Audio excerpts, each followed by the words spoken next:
We're doing some creepypasta reading. Thank you, Luigi Guy, for adding the Discord. I have no idea what this is, but several people have been super hyped that I do whatever this is. So we're gonna read it. As far as I know, there's not much to look at here. I'm just looking at this on creepypasta.fandom.com, which has a whole bunch of old creepypastas. This is not one I'm aware of. This is not one that I've read. I've seen some like creepy pictures that look like they're from an NES Godzilla game. The images add to it. Okay, all right. Let's see what we got. We got let's have some creepy music, creepy vibes. What do you guys think? What's creepy? Other people, clowns, lawnmowers. No. Where's a good haunted dungeon?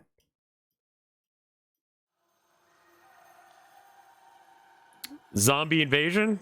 Just a little bit. A little bit of crime scene. Crime scene's got too many police sirens. That's not good. Nuclear siren? Okay, that's a bit much.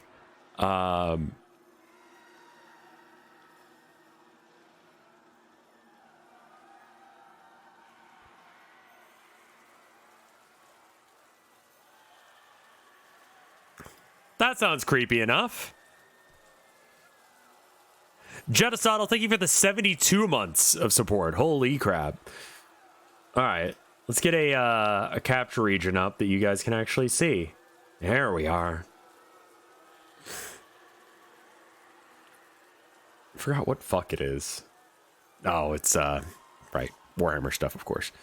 All right.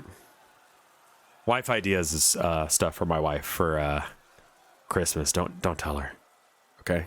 I haven't found anything good yet, but if you guys know any websites to look for cute stuff, here's a better site. Oh, thank you. Oh, wonderful. Let's go with this. Oh, and it's got the images just inlaid. Perfect.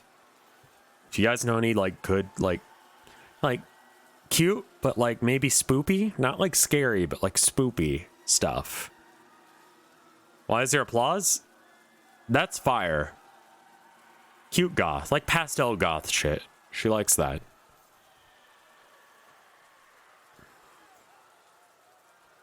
Yeah. Oh, plushes? Nah, she doesn't like plushes. I think she just came in, so I'm gonna change conversation entirely.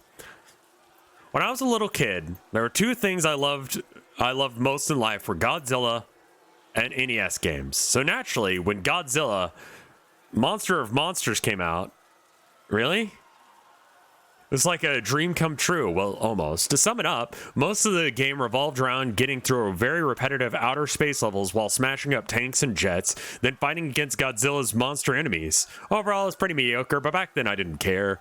When I got the game as a present for my 10th birthday, I played it all night and day, as much as I could. I'm going to turn down the fire sound effect. Or rain. Oh, it's rain.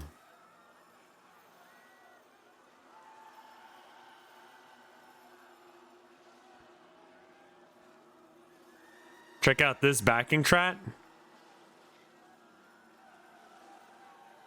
I'm scared to use anything from YouTube after the bazillion copyright claims I've gotten. How about, what if I just did like this, but like at quarter speed or something? That'll probably be fine.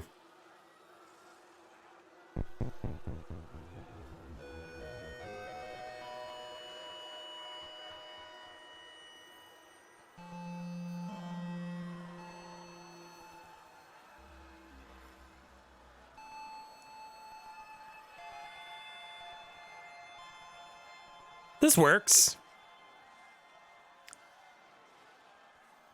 When I got the game as a present on my 10th birthday, I played it all night and day as much as I could. Unfortunately, I traded the game for Amagon a year later, much to my regret when I found out what the game was like. Recently, I bought an ES system, and through lots of hunting and asking around, I found my friend Billy managed to find a copy of Godzilla Monster of Monsters. The video is randomly sequenced. Okay, perfect. Thank you, Luigi guy.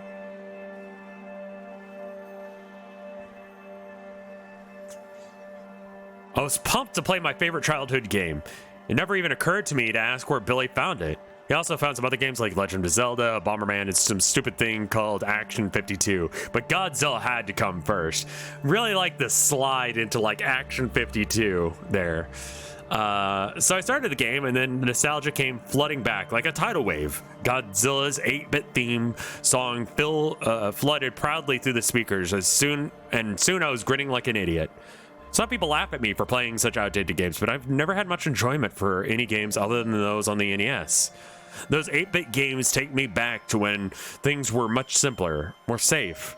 But after what's happened with this game, I don't have those feelings anymore. I'd forgotten how quick the fun of smashing things as Godzilla wore off in the scrolling levels. The game bombards you with bullets and things crashing into you from every direction. You're too big to avoid most of them, though my excitement had worn down some. It wasn't long before I got to my final boss battle. My first opponent was Godzilla, an obscure squid kaiju that had never really been in a Godzilla movie. The most annoying thing about fighting Godzilla is he always backs you into a corner and starts smacking with his tentacle. You're unable to move until he gets off of you. This move doesn't do any damage, but you can stall. It can't stall until the timer runs out and you have to start the fight over, and he regains some health. As annoying as it sounds, and of course, he did it when I fought him. Only for some reason, it caused the game to glitch up, because once he started smacking me, it never stopped. The timer is supposed to end the fight in about 40 seconds, but it lasted nearly 5 minutes. After a while, the graphics started to mess up and little red blocks started all over the place. So is this a real game that this is like the spooky, like, been drowned version of the game? Did Godzilla Monster of Monsters ever exist? Godzilla Monster of Monsters.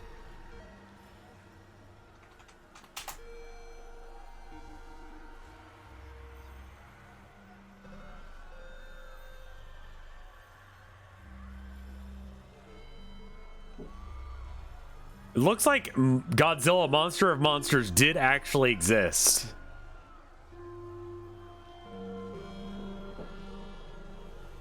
Okay. What an awful fucking name for a game. Okay, anyway. Which was weird, but I just took the game out, blew on it, and started it again. Wasn't about to let a little glitch stand in my way. So I started again, and it was time to beat Godzilla and the level's other boss, Megura, without any problems. I'm gonna butcher every single one of these ones. So then it was on to the next planet, Mars. I browsed around the board and found something unexpected. Where Valran's place should be, there was instead of piece representing Titanosaurus. There were only 10 kaiju in the game, and Titanosaurus was not one of them, or so I thought. Perhaps Titanosaurus was originally intended to be in the game, but swapped out with Valran for some reason. So I began to feel excited. Not only was I playing my favorite game, but I was playing a prototype of some sort with a new monster. Needless to say, I ran through the levels as fast as I could to see Titanosaurus in action. I felt Godzilla again and beat him before he could do his tentacle smack. But this time, the glitch started happening when he died. Godzilla's sprite didn't sink to the bomb, but he seemed to be devoured by the glitch. And his eyes started randomly spawning all over the screen. Now, I know these glitches with Godzilla were my first warning sign that there was something very wrong with the game, but I foolishly ignored it and proceeded to fight Megura, who this time had a glitch of his own. Megura is twice the size he should have been, which startled me. He was considerably harder to beat than usual, which is to say, not at all. But soon I had defeated him. Also, when he died, yet another glitch happened. Wow, it's really spooky. This happened extremely fast, so I got to get a screen cap of it all. But I was lucky to get a screen cap of it at all. But what happened was that the giant Megura sprite started to shatter and melt. Also, you can look at the garbage text in the right corner of the screen. You'll notice what appears to be a bird cage. I have no idea what that meant. Oh, wow, you actually like interpreted that as something rather than just garbage. Okay. Oh no, not glitches. This, by the way, Luigi Guy, this thing that you found, amazing. Perfect, thank you. Nope.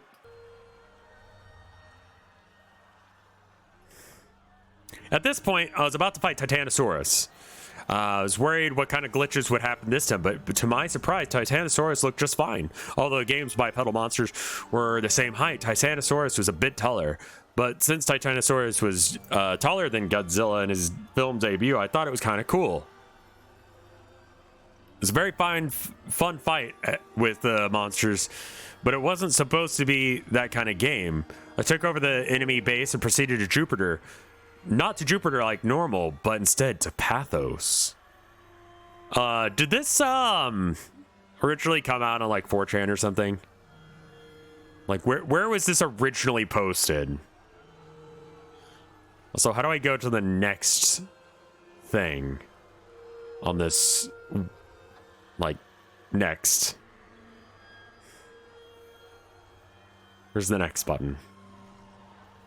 Because, like,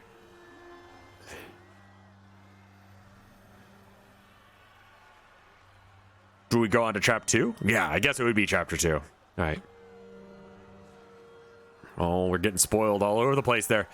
Pathos was the same as Jupiter in layout, except for the board was a dark blue rather than green. First thing I noticed is that all the usual level icons had been replaced by a blue rock and some kind of orange honeycube shape. There was this one icon that was part of the jungle icon shape, but didn't play much. I didn't pay much thought to it. I checked the other side of the board, and there was a new monster. Instead of Fedora, it was Belante. Nope. Got that one wrong. But that couldn't be right. Godzilla vs. Biollante didn't come out until 1989. You might want to zoom in a bit. I'm so sorry. Let me zoom in.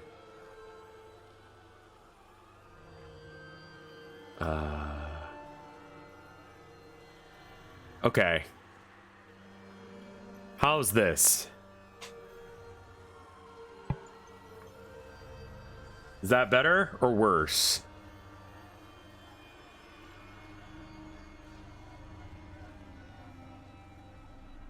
There we go.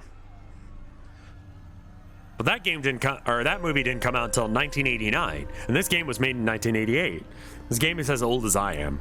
Perhaps Toho put Biollante in the game to build excitement for the movie next year, but changed their minds. I tried to rationalize the game's abnormalities any way I could, but this would prove to be futile. Pathos's map song was the very first new song I heard in the game. Like most of the songs, it was hard to describe. I'll try. Started out slow and suspenseful, but much slower than any song in the game.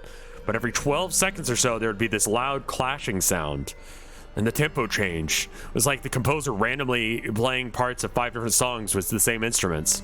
I moved Godzilla over to many of the blue rock icons that had been replaced with jungle icons and started the level. The level resembled the blue mountain range with a red planet in the sky. Something odd about the mountains. They had a shredded paper look to them. I thought at first it might be a glitch that had affected it, but it looked far too intentional.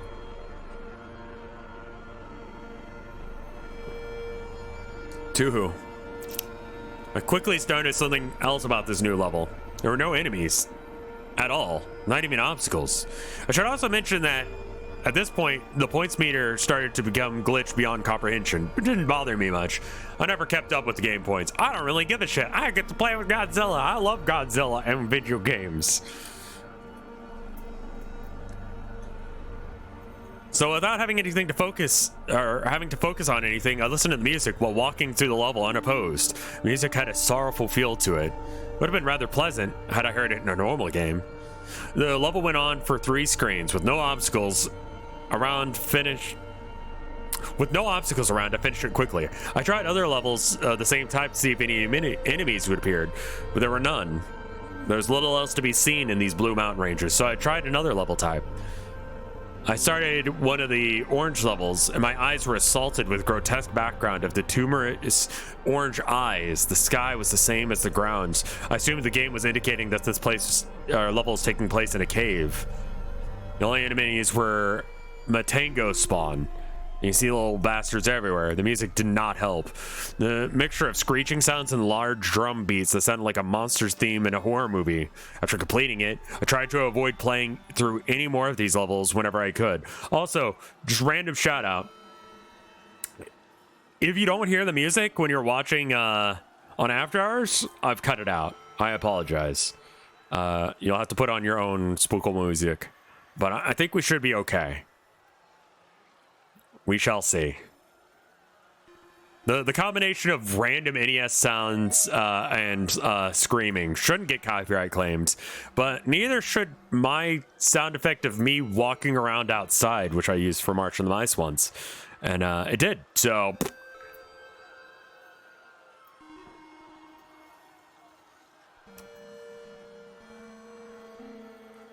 The music certainly didn't help. With a mixture of screeching sounds and large drum beats that sounded like a monster's theme in every horror movie. After completing it, I tried to avoid playing through any more of those levels whenever I could. They were so spooky. It was a video game from the 80s, and I was scared. Map was short, and I was only a few minutes before I started to head towards a rematch with Godzilla and Megura. But this time, their sprites and attack patterns were vastly different. I fought Megura for... Megoria? Is that right? I don't think I'm pronouncing that right at all. But this time, their sprites and attack patterns were different. Megura's replacement was a flying machine with a slight resemblance to the Persegula alien. It was a bit like fighting Mothra, only moved with a bit more grace, and it attacked by spinning its front tendril in a corkscrew. It still had the I-beam, except for now it fired from the drill. Mogira. Sure. This lanky aberration had replaced Gizora. The new beast was a bit more of a challenge. It would run and jump at a fast pace, constantly swinging its arms around to make it hard to even get close. And of course, it tried to pin me in the corner with as much annoying resolve as ever. I defeated it using a combination of tail weeps and heat beam spamming. I defeated them. I was going to fight Titanosaurus, but when I started the fight with Titanosaurus, it was nowhere to be seen. The game simply went back to the map with Titanosaurus piece now missing. There was no one left to fight but Biolante. Don't know. The author vastly overestimates how much I want to hear about the mechanics of a 1980s game. Honestly, that, and also with the assumption that I know anything about it. Like, it's kind of a weird combination. It's like, oh yeah, you remember that bit in this obscure fucking 1980s game where this thing happened?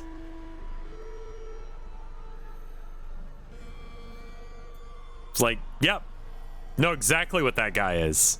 Like, I watched a lot of Godzilla movies growing up, but I don't remember much of it.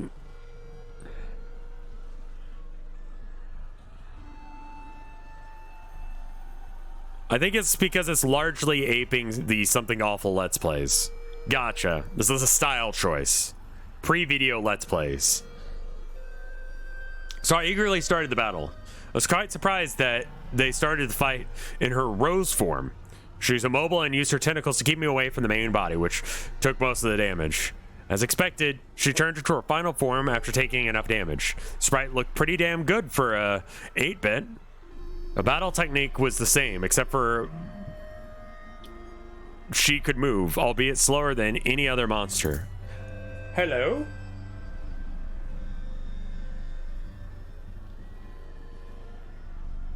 I'm gonna go check on the wife real quick. Give me like 5 seconds. It'll be fast. Just want to make sure that she gets a kiss when she comes home.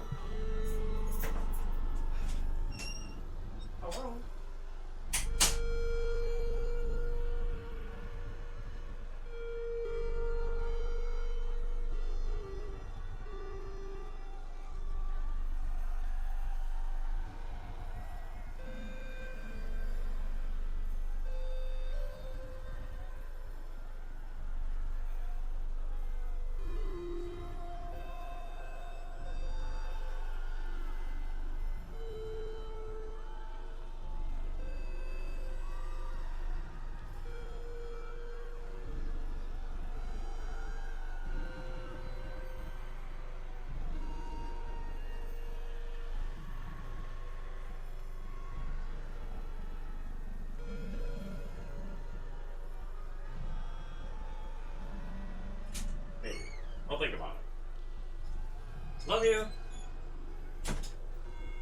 Okay. Wife has been hugged and appreciated. All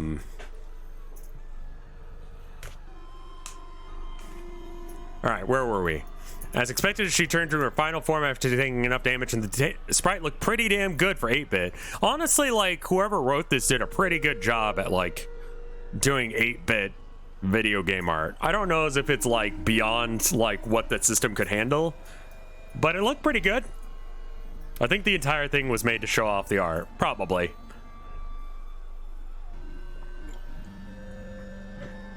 Looks neat. Someone who knows more about, like, video games, specifically this era, could probably tell me whether or not this is, like, possible.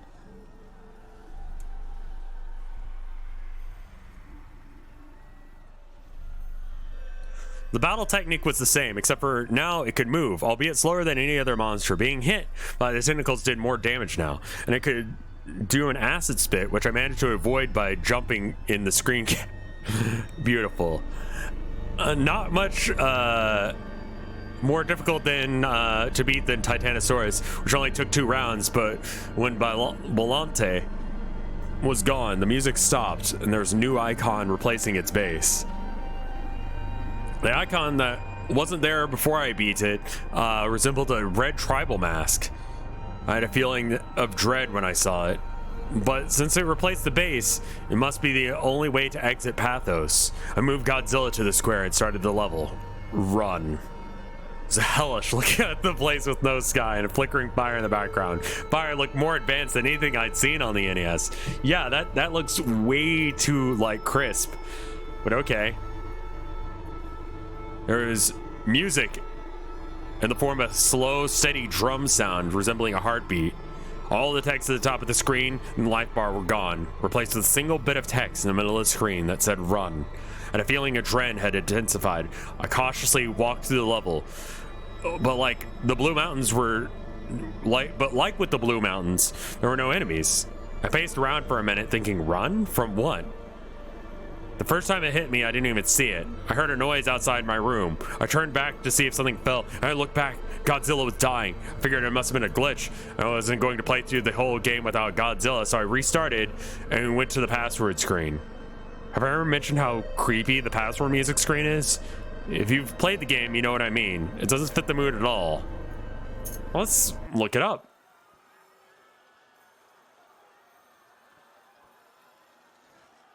Godzilla Monsters of Monsters password theme.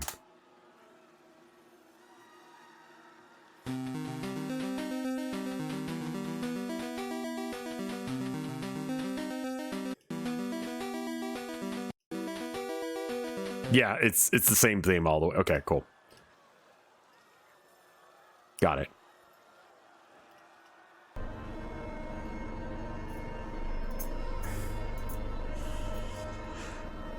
Let's see.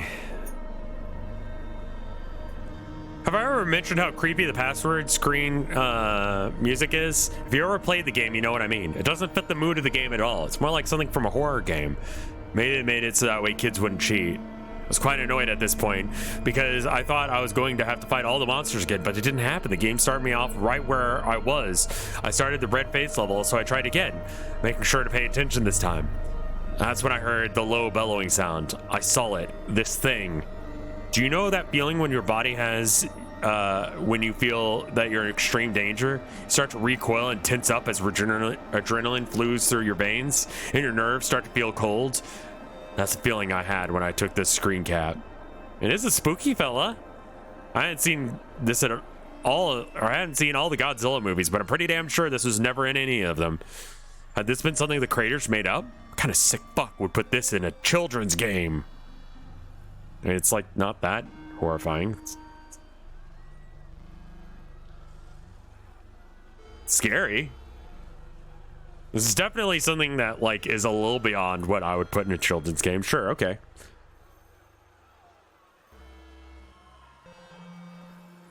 By sheer dumb luck, or perhaps the adrenaline boost, I managed to run fast enough to get away from it.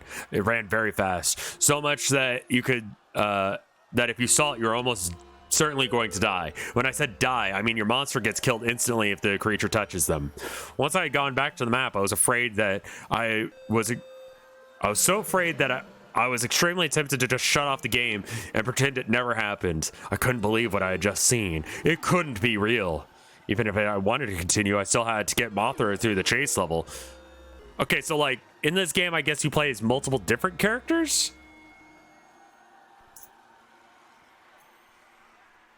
I think Godzilla does more of a shuffle than a run, right?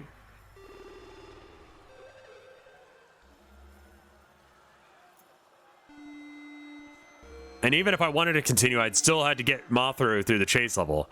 But I stayed inactive in the map screen for a few minutes. My fear was replaced by burning curiosity. What the hell just happened? Am I horny? Was this the rest of the game? What was the rest of the game like? I only had to beat this level with Mothra, and then it was on to the next world.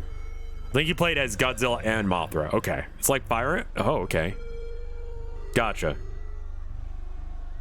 When I moved Mothra to the red face, the game registered it as me beating the level. I was quite relieved. I prepared myself for the next world, trance.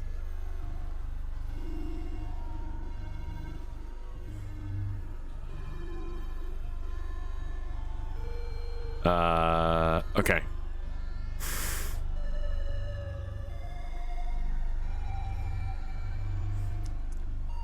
I was still pretty shook up from the last level when I started Trance. Trance's map music did nothing to ease the tension. As far as how to describe it, have you ever heard the theme from Videodrome? It's the closest thing I can compare it to. I checked to see who the new monster was. It was Orga, a monster who didn't make his film debut until the 2000s, appearing in a game in 1988. So much about my theories about Titanosaurus and Balant. There's no way this game was made in 1988. Had those guys at Toho may have been smart, but I'm sure they couldn't see that far into the future. And if they could, they would have never gave Ronald Emmerich the rights to make a Godzilla movie. No, this had to be a hack of some kind, which opens up even more questions. Who made this hack? When? How? Why? Most importantly, why? The why was the question that bothered me the most, and my throbbing erection. My immediate assumption was that Billy did this to pull some joke on me. But that couldn't be right either. Billy didn't know how to make a ROM hack. So I'm just reading it as it says, okay? Why are you guys revving me?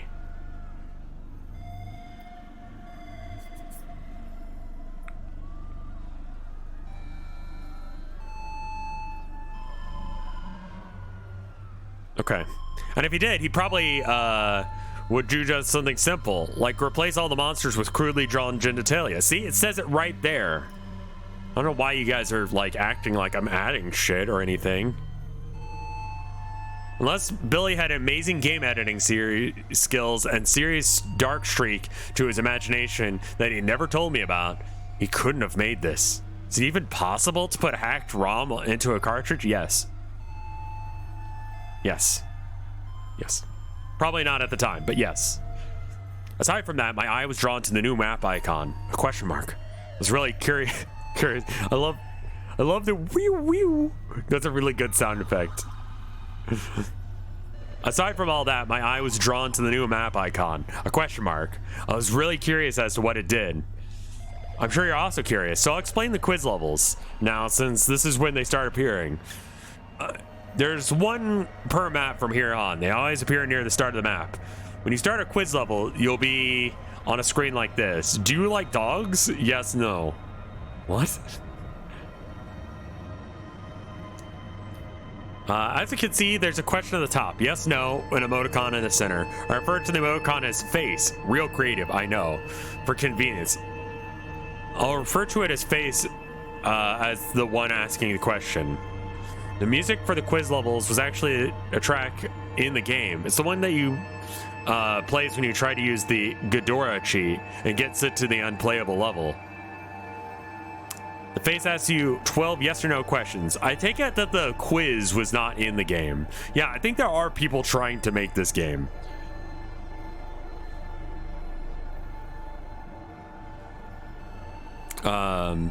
The face asks you 12 yes or no questions.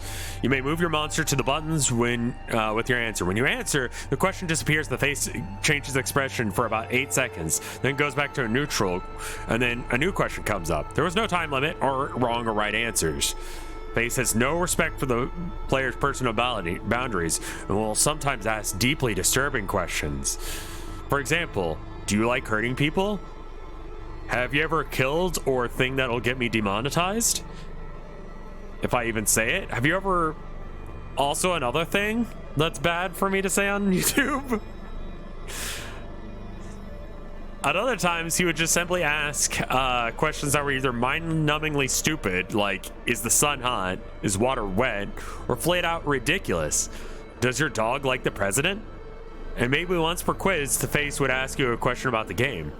With one exception. Face's expressions change, seem to have no effect on the game except for indicating what the creator thought about your answer. His actions rarely made any sense. And at first, I thought they were randomly generated.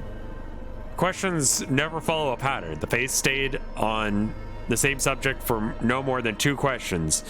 Early on, the questions made me think that Face was building up to something, only to have them then asking some stupid garbage. Here are the expressions of Face I saw while playing. I'll separate them into 2 categories. The expressions I understood and the expressions I didn't. Here are the expressions I understood. Neutral, default, angry. If you attack Face, his expression changes this, but nothing else happens. Happy, sick, maniacal. Face made this expression when he was being an asshole. You'll see what I mean later. Surprise, love, annoyed, confused, guilty, hurt. Yeah, what? Tag yourself. Yeah, what mood are you feeling right now? Oh, we got new moods down here. 2 of those only appeared once, number 1 and 12. And here are the others. I suspect they might be in jokes from the creator. The respective questions are, do you like ice cream? Are you a tough guy?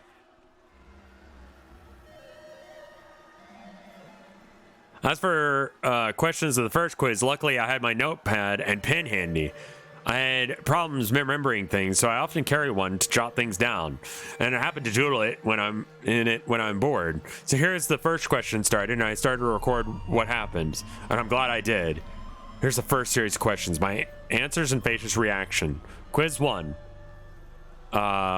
Probably not supposed to look like this. This is probably like a formatting problem from the website. Do you like this game? Yes. Reaction happy. Are you afraid? Yes. Reaction surprised. Are you over 18? Yes. Weird face 5. I think that's this one. Do birds have teeth? No. Reaction love. Is peanut butter good? No. Sick. Does the moon rotate? Yes. Weird face 11. Okay. Have you ever had a job? Yes. Reaction confused. Do you like hurting people? No. Annoyed. Is the sun hot? Yes. Sad. Do you like dogs? Yes. Reaction happy. Is the president good? Yes. Weird face 3.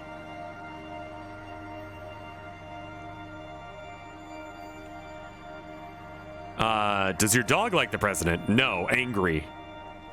Now I've explained all that. Time for gameplay. After the quiz level, I tried the new green temple icon first. Wow. Maybe this is why the game was so weird. One of the designers was clearly on drugs. Jokes aside, I was quite impressed by the graphics of this level. As disorienting as they were, but I hate those creepy blank staring statue faces. Music has also had a hypnotic Indian techno vibe to it. Also, how are my audio level? Okay, they look like they're okay.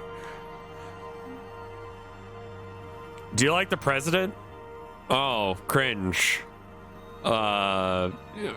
Face 5.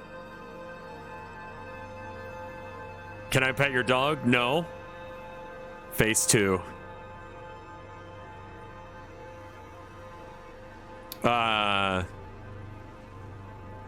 are also 2 new enemies in this level. A flying ghost type thing with a trunk, a bat with a horse skull for a face. They appear at random, but I was lucky to get a screen cap of them both. and then proceeded to a blue mountain level, expecting another nice calm stroll. Took my time walking through, and was taken completely surprised when this happened. Magura came running towards me and took quite a bit of my health off with the tentacle screws. It took me 2 minutes to kill him without having to worry about time limit, but also the boss monsters never show up in scrolling levels in the normal game. I was worried what other rules the game might break. Another Blue Mountain Range stage, this time a not Varan fight, whose replacement was one of those weird, bizarre things in the game. One of the most bizarre things of the game. Strange creature attacks you by kicking, but also opening his chest and firing heat-seeking missiles. I still don't get it. Missiles were sometimes a pain to deal with, but I found out that you could tail whip them out of the way. Not Varan was probably the easiest of the monster replacements. Same cannot be said for Not Hedorah. Apparently the source of the horse bats, Not Hedorah was the most aggravatingly difficult monster to fight yet, mostly because of his special ability. He could shriek and summon a small swarm of those horse bat things. Not only are there I know there's only 2 screen caps, but every time he did this, like 10 would arrive. The AI took advantage of the distraction to attack twice as fast while the horse bats were flying around.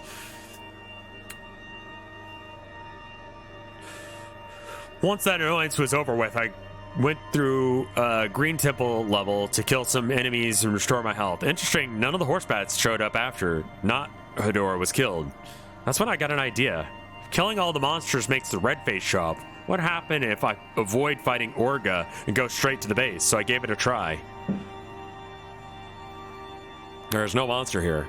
The game told me there was no monster here when I tried to start the base level. And immediately afterward, the game took control of my Godzilla piece and moved it in front of Orga. My little trick didn't work, so I prepared myself for another chase, but first I had to defeat Orga. The fight with Orga was confirmed another thing. Whoever created this game hack was clearly a Godzilla fan. Not only because they picked a monster like Orga, but because they implemented something that happened in Godzilla 2000 in a really neat way. Orga's primary attacks...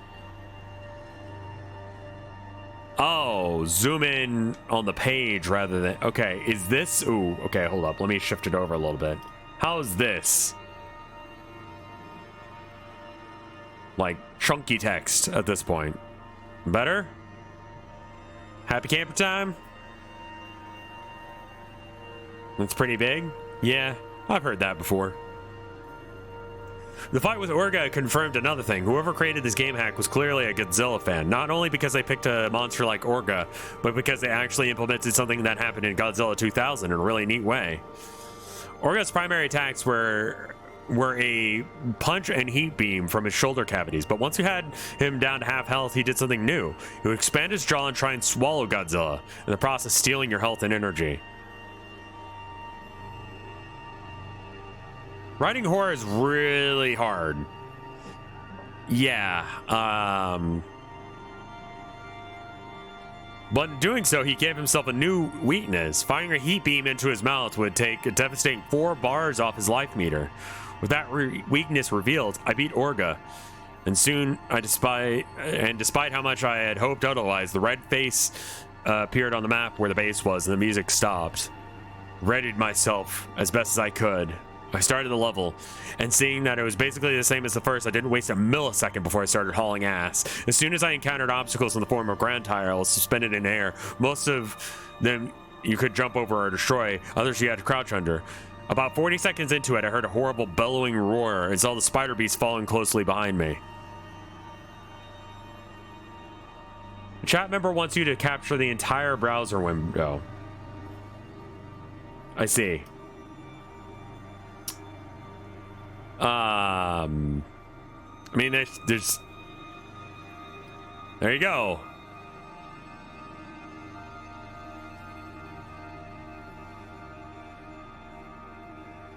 It's kind of like offset.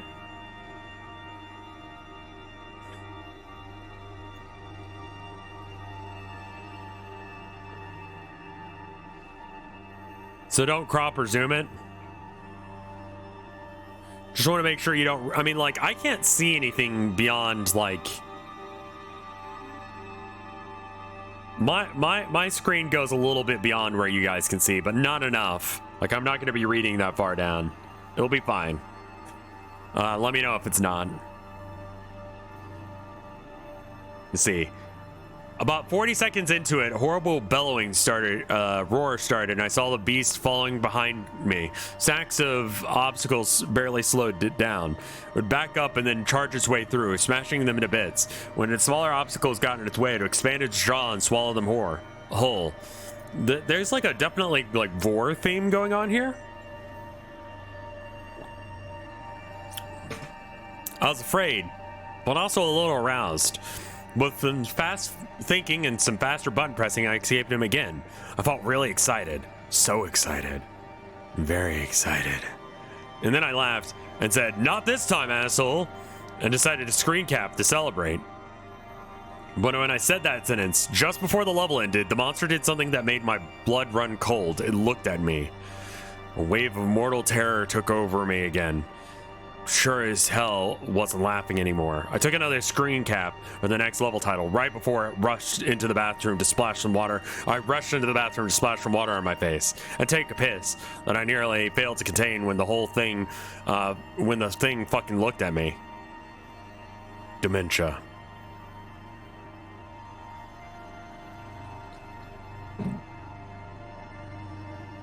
This guy is like very easily spooked by like anything. Okay, so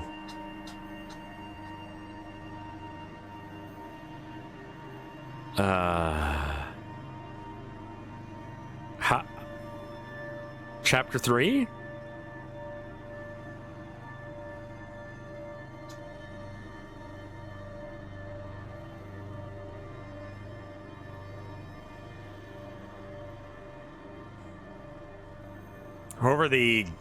Okay.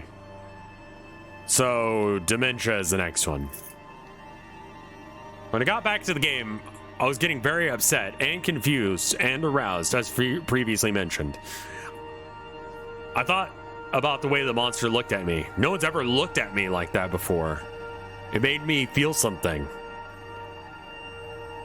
But the game couldn't have heard what I said. That's impossible. It had to be a random occurrence. But why did it happen precisely the moment when I insulted the monster? Nothing about this game made any sense. The new Godzilla monsters, the weird replacement monsters, the out-of-place imagery like the green temples, quiz levels, the red monster chases, didn't seem to add up in any kind of meaningful way. Rev is projecting. Okay, no. Luigi guy? No. No, I'm just reading as it says, okay?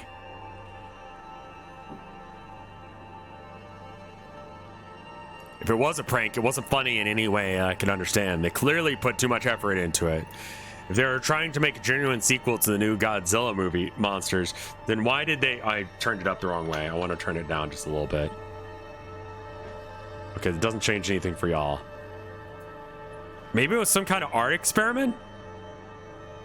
Some group project made by a bunch of really talented and crazy people like myself who made this?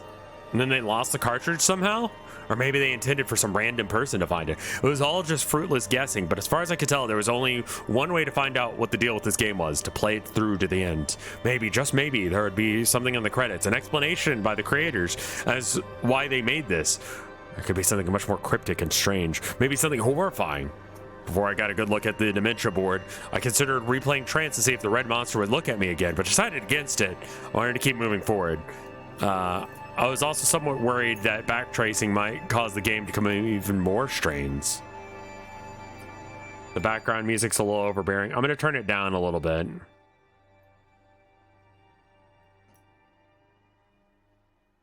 Oh. We're just vibing now? Like, it turned itself down. There we go. Yeah, the thing itself started turning the volume down. Not even me while I was turning the volume down. So now it's all fucked. Right about here should be good. It scented it knows it looked at me. Music's haunted. It's all fruitless guessing. As far as I could tell, there was just there was only one way to find out what the deal with this game was. Play it through the end. And maybe, just maybe, there would be some thing in the credits or explanation by the creators. Before I went to get... Okay, we already read that. The Dementia board music sounded a lot like Saturn's music, except for slowed down. It was played with piano sounding instrument. Like most of the new map themes, it had a dangerous, suspenseful feel. When listening to the music, I looked at the Dementia board. There are 4 boss monsters on this time. Space Godzilla, Manda, Gigan, Baragon. I was surprised that there were 2 new Toho monsters this time, but the best surprise was still yet to come. I started a quiz level, and here are the results in the same format as the last one. Can you swim? Yes. Happy. Do you like fish? Yes. Reaction sick. Can penguins fly? No. Sad. I know. Vibe. Feel it. Can it spin in all directions? There was no clarification what the face meant by it, so I just guessed. No. Reaction surprised. Do you breathe oxygen? Yes. Weird face. Does it taste good when you bite a one? I don't know who came up with the question, but I really hope that they get mental help. No. Reaction annoyed. The game is haunted by a vor enthusiast. Is it night where you are? Yes. Weird face. Do you like cats? Yes. Reaction confused. Is water wet? Yes. Reaction angry. Have you ever broken a bone? No. Reaction happy. Do you like your job? Yes. Reaction hurt. Would you like a new monster? Yes. Reaction weird face. I wasn't entirely sure at the time what the face meant by new monster, but I couldn't resist answering yes just to see what happened. The result was mind-blowing. And no. The game took me back to the board and had a new playable monster in the form of Angrius. Or since I was a kid, I always wanted to play as Angrius. Since he was my second favorite Godzilla monster. Plus I never really liked Mothra all that much. I moved my new Angrius piece over to the level next to it. Just eager to test out my new monster. Before I get into the level description, I'll talk about Angrius a bit. Up and down buttons used to choose whether or not Angrius stood by pedal stance or crawled. Okay, what the fuck are we talking about? What is this? I know it'll show me a picture in a minute. Oh, this guy. Right. This one.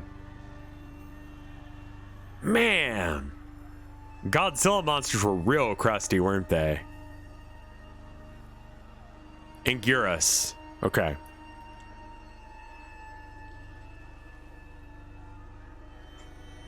Using up and down, you can choose whether or not you want him to be on a bipedal stance or crawled around on all fours. Wasn't a huge difference, but being able to stand was helpful in boss fights, and crawling helped dodge obstacles and attacks. You could punch and kick like Godzilla, but no tail whip.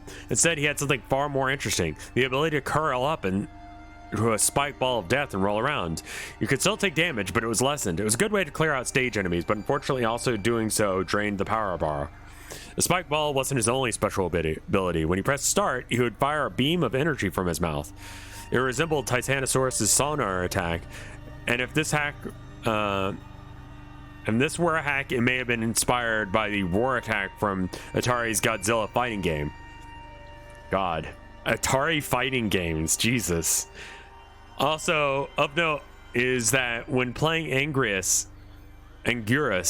the level meter gets glitched up. Judging by the life and power bar, I'd say he's on level 10. Now onto the level. As you might have guessed from the level icon, these levels are green palette swaps of different ground and background tiles from Blue Mountains. What immediately caught my attention was the water, which was a transparency effect. Yep.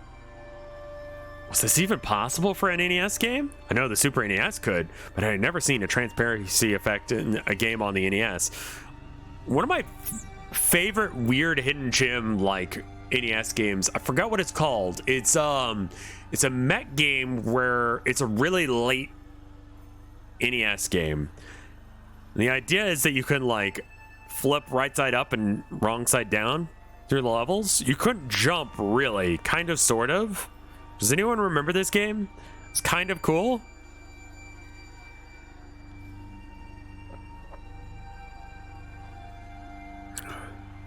Blaster Master. I don't think so.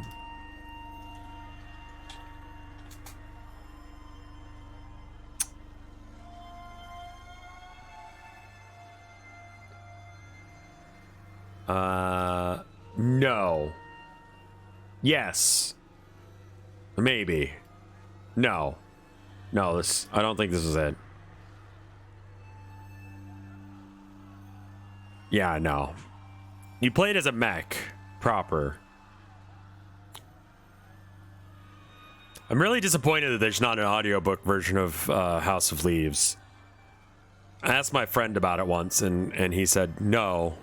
And then he kind of gave me a look, and he was like, they wouldn't be able to do that. And I said, oh. And then proceeded to not read it ever. Why is that a link? I don't know. Twitch does things. Metal Storm. That sounds right. Let me check.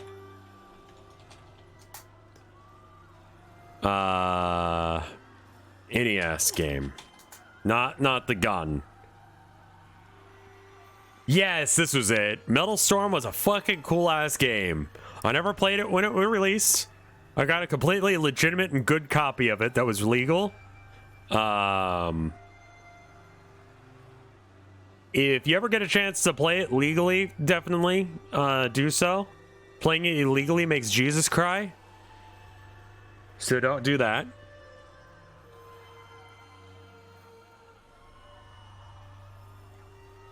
As you might have guessed from the label icon, these levels are... Okay, wait. Green Mountain... Anyway, just this line about like, oh, I didn't know they could do a transparency effect. That game was doing some wild-ass shit. It was great.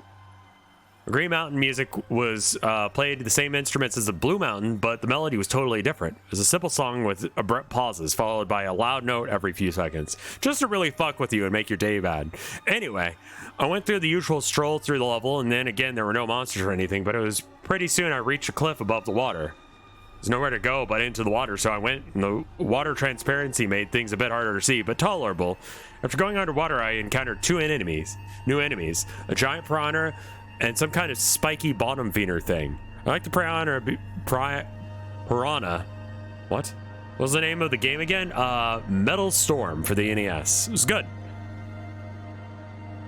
It's like a action shooter platformer kind of thing. It was a neat game for what it was. Never beat it. I think I ended up trying to stream it like real. Didn't the NES kind of not do transparency? Shush. It's haunted. It can do anything it wants to do. But there was nowhere to go but the water. The water transparency made things a bit harder to see, but it was tolerable. I like the piranha because I could easily tell what it was. It was a sane enemy design that would appear in a real game. There are very few enemies like this. It didn't take much hits to kill. Go ahead and many hits to kill, but they were quite annoying and could considerably trim down your life if they got close enough. They also tend to travel in packs.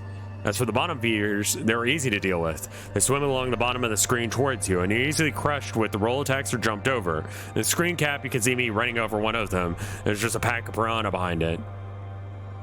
After I beat the level, I moved Godzilla onto the blue castle icon and started the level. I got a title screen with the text Unforgiving Cold. The level itself looked like a castle dungeon made out of blue bricks in a row and rows of identical white statue faces on the walls. The statue faces had a permanent look of horror on their faces and at a higher resolution than was actually possible. But also, to add to the very unsettling mood of these levels, the music was 12-second loop of a very low-pitched choir vocalizing that sounded very familiar to me. Whenever I played through one of these levels, I got this sudden horrible feeling of anxiety, feeling that the farther I progressed through the level, I was getting closer to seeing something unspeakably evil. There weren't any enemies, but they were some of the longest levels in the game. I only played one level, but it took 7 minutes to complete.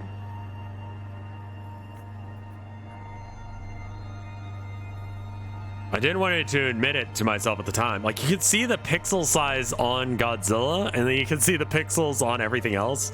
And it's like twice the resolution. Yeah, I mean, like, if I play a slightly glitch game, I'm like, am I even gonna keep streaming this or playing this? Like, God, I think I might just do a refund on this one. Like, this is why, like, you know what? Maybe it's like survivor's bias, right? where like the only people that would be writing these creepypasta are the people who wouldn't just go, that's fucked up. Well, anyway. And then put the game away and just put it on their shelf and then never play it again. It's like super cursed and fucked up. So yeah, no. Maybe like several copies of this game did exist and they're all haunted, but like this is the only guy who actually bothered to play it and then write down his ordeal with it. So there you go.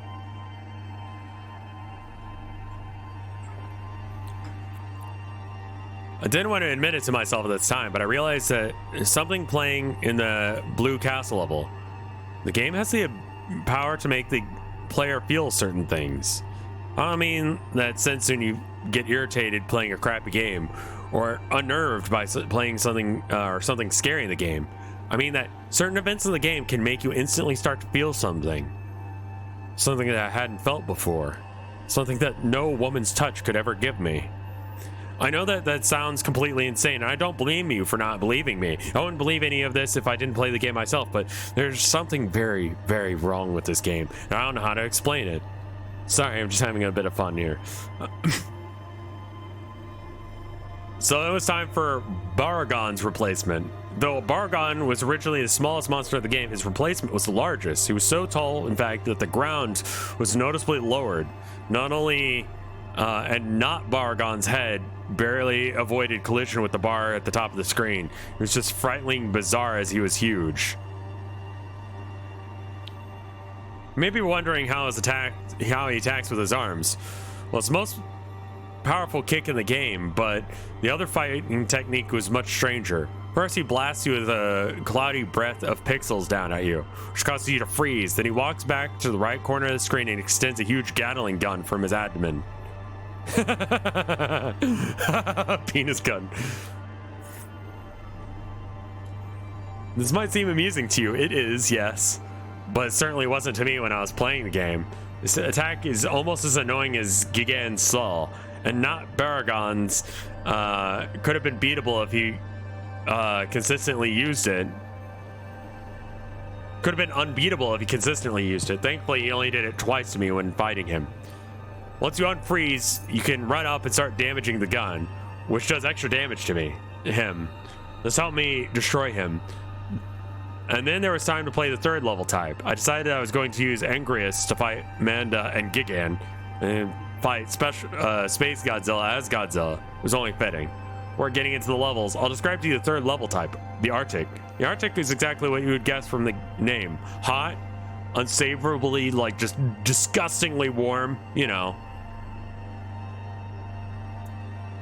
You can have a Gatling cock. Listen, like, if you don't have that Gatling cock, I don't know what you're doing with yourself, man. I really don't.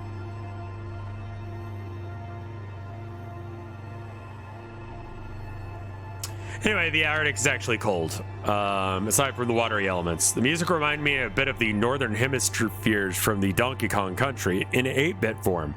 It's a very dangerous sounding song. It made me think of being trapped in tundra and freezing to death. There are two new enemies in this stage. The first being a creature frozen in a block of ice. They block your way, and you have to use your heat beam to thaw them out of the ice. They look like a smaller version of the Not Gazora, but only with one eye. When freed, they do this strange crawling movement and push you backwards. It doesn't cause any damage, it's just annoying. After dealing with the Iceman, I kept walking for a minute or two and came upon a water segment. I jumped in, but this time I managed to get a screenshot or cap of how the water splashes when you jump in. I don't know how they programmed that, but it's pretty impressive. Another thing that is interesting is how the screen changes focus when you go underwater. Yeah, that looks fake as shit. I wonder how they did program that.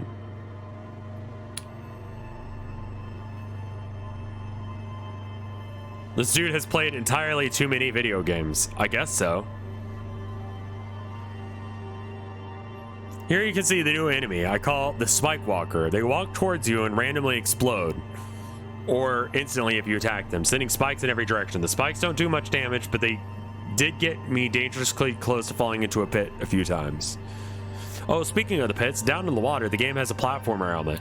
Bottomless pits. There weren't any of these in the original game, since it was strictly action game, but the pits were a neat addition. This fucker. After getting back on land, I encountered a very new, unexpected mini-boss, Maguma, the walrus kaiju. I know this game had some obscure monsters to begin with, but wow, not that I'm complaining, it's a pretty cool cameo for this unexpected kaiju. I'm really excited about this game that definitely exists. I'm sorry, I know I'm supposed to like the just completely avoiding the technological aspects of this, of the NES, kind of makes it feel like, fine, you know what? Fine. I need to just accept the premise and just roll with it. This exists. This is real. I know it's not, but let's just pretend. Let's pretend. So let's bite the bullet and accept the premise. His fighting tactics were not very simple. He had a freeze beam. He could charge you. Not very challenging, but he certainly was more entertaining than the Mantatango mini-boss in the original game. One really interesting about him is that he doesn't really die when you defeat him. He turns tail and retreats. This is the first time I've ever seen any monster change direction, let alone retreat. I tried to chase after him, but he disappeared after I got into the water, poor bastard. Turns out that does it for the Arctic. I'll talk about Manda fight next. Forgot to mention above, but the music that played during the new monster fight was reused from the themes from the actual game.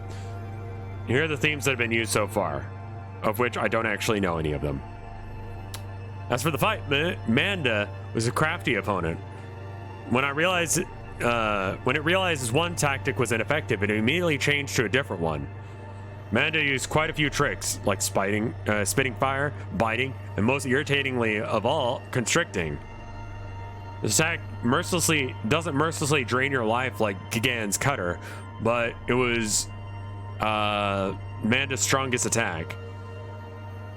One last thing to note that I found pretty cool was that a Turagon shows up during the fight to help me out. Manda crushed it with ease, but it was cool. After I feel like I don't know enough about Godzilla to be reading this to some degree.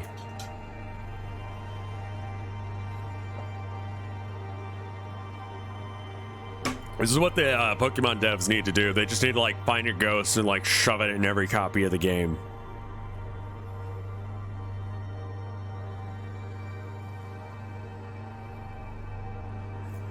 Well, the Godzilla sprite is from the actual NES game that this is like the been drowned of. After I slayed Manda, I played through the Arctic level for health power-ups. Then it was on to Gigan's replacement. When the fight started, I was very confused because there was nothing there. I thought it was gonna be like the Titanosaurus fight in Pathos, but about the time it would have gone back to the map, a piranha appeared on screen. But it wasn't there for long. As soon as it appeared, the speakers emitted an ear-splitting screech. Not Gigan flew in and ripped apart the... Okay. Ripped the poor fish into pieces. Fucking metal. That's one way to get the player on their toes. The abrupt entrance scared the hell out of me and got my adrenaline rushing, which in retrospect was a good thing because Not Gigan was the fastest, most unrelenting opponent in the game. Not Gigan was tough. My new skills with Angrius helped me even the score. This is still an incredibly intense fight. Not Gigan's attacks consisted of some kind of blood laser that he spews from his mouth and a downward slash. I expected some hellish variant of the Bloodstall attack, but thankfully there didn't seem to be one. The Howl attack was invaluable in defeating him. I would have taken more screen caps of the fight, but I really had to concentrate. After that, it was just one more monster to take down. Space Godzilla. As mentioned before, I used Godzilla for this fight. Dude, my cousin had this guy as a toy, and he was so fucking cool looking, dude. We had like Godzillas. Is that a Digimon? No. It's got like I didn't know this was like, I didn't really thought about it, but it's cool looking, man. Space Godzilla? Yeah, I didn't know this was a thing. I just kind of thought it was like a bootleg, but it was cool. It's a cool toy. I guess that's why it was cool, because it was actually a thing. Space Godzilla's fighting technique was rather frustrating, but admittedly a clever idea. Space Godzilla would use his his energy to create 2 flying crystals, which would reach the ground and become crystal spires. These spires not only blocked you from reaching Space Godzilla, but allowed him to constantly recharge the full energy and blast you with a more fully charged cornea beam until you broke the spires. Space Godzilla would eventually drain its own spires of energy until they shattered, but if you waited for that to happen, you'd probably lose a lot of life. Heat beams seemed to be to re-energize the spires, so you had to use physical attacks. When I finally got close enough to hit Space Godzilla, he was a pushover. He was no pushover. When I punched him, he hit me back just as hard. Space Godzilla does everything in his power to knock you back into the left corner of the screen, so he can create even more spires. By the time it was over, I only had 5 health bars left. It didn't matter, because I didn't need any more. I needed to run. Here we go again. I decided that what I really wanted to do is see the end of this game. As terrifying as these levels could be sometimes, I had to beat them to get through. I said that no matter what happened, no matter what the game showed me, I was going to get to the end. I also made sure that not to say a damn word while playing the chase level from here on. Maybe do that just to see if it works, man. Run. As for the chase, I tried out Ingress since his roll attack allowed me to move faster than Godzilla or Mothra. The chase started off like the first 2, except for there was a river of blood below the ground. I was beginning to get the hang of it. The extra speed from the roll helped me get the edge on the red monster, especially since I didn't have to worry about the power limit. I could just keep rolling endlessly. Like the previous levels with water, the ground eventually reached a stop, so I rolled off into the blood, and to my surprise, the hell beast didn't follow after me. It stopped at the edge of the ground and grimaced. I guess I can't swim, I thought to myself. So I went under blood and continued moving. There wasn't really anything else around, but I knew something was up. The chase wasn't going to end that easily, could it? Surely something else had to show up. And sure enough, I heard the bellowing roar, something slightly different. This monster that was following me had a new aquatic body. I had no idea it was a shapeshifter. After it reappeared, the chase started to get into the difficulty that I expected. Being submerged slowed me down, putting me at the beast at the same speed. The only thing that would keep me alive was fast thinking and reflexes. I encountered some bottomless pits, and the mines floated up from the bottom. Which mines floated up from? I assumed that if you hit one, the damage would knock you back. Considering how fast the red monster swims, hitting the mines would be instant death, so I went through great effort to avoid them. But that wasn't all I had to be wary of. Halfway through the chase, the hell beast revealed yet another surprise. A tentacle formed from intestines, and a tipped with clawed set of jaws burst from its mouth. Okay. Trying to pull me in and devour me. I only barely avoided both the tentacle and the mines, but I guess I could tell that the beast was getting desperate. I began to because the chase was nearly over. It was about a minute later I had spotted a bit of ground that served as the exit. I leaped up with all the might I could muster, without breaking my controller. The beast screamed with rage and jumped out of the blood river in one last attempt to drag me down, but I escaped its grasp. This time, I fell back on my bed and took a deep breath, satisfied with yet another successful escape. Now I was headed to the 5th world, Entropy.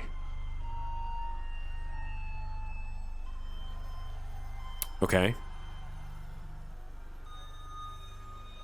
Oh my god, we're only like halfway through.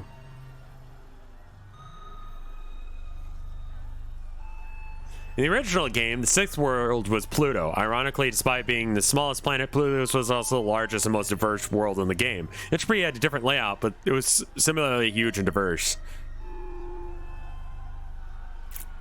The board music played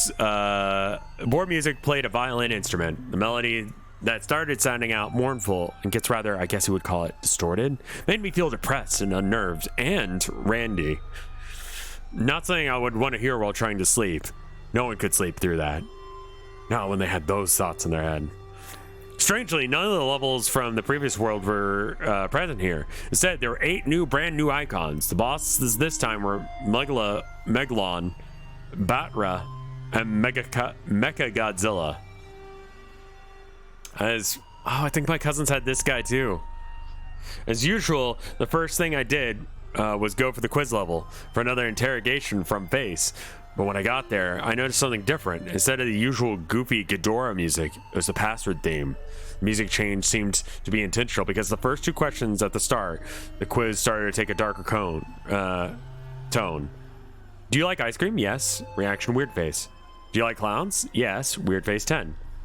Is time slipping through your fingers? Yes. Do you have any regrets? Yes. Do some people deserve to die? No. Is it safe to go out at night? Yes. Do you find it hard to sleep at night? Yes. Have you ever killed anyone? No. Do you want to kill anyone? No. Real beta energy there. Are you actually accomplishing anything? No. Does life have any real meaning? No. Do you like Mothra? No.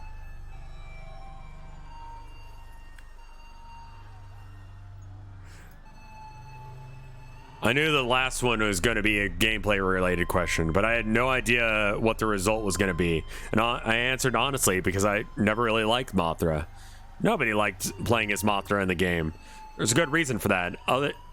Every other time Mothra gets hit, she slams back to the left corner of the screen. She sucks at fighting because her attacks are so weak. The only benefit Mothra has was being able to fly over obstacles in some levels. So I answered no. The face actually replied back to me. Not with the usual maniacal expression, but with the text, too bad. We know this game sucks. Too bad. I was taken back to the map screen, and I was shocked to see that Godzilla and Anguirus had disappeared from the board, leaving only Mothra. Face had just fucked me over. Needless to say, I was pissed. There wasn't anything I could do. I was willing to bet that if I had said yes, I would have been stuck with Mothra anyway. Face giveth, face taketh away. I took a deep breath and got ready to explode from the nut. There are two paths that I could take through the board. I decided to take the lower one. This turned out to be a good choice for reasons I'll get to momentarily. Did you know is still the best since 1975? What?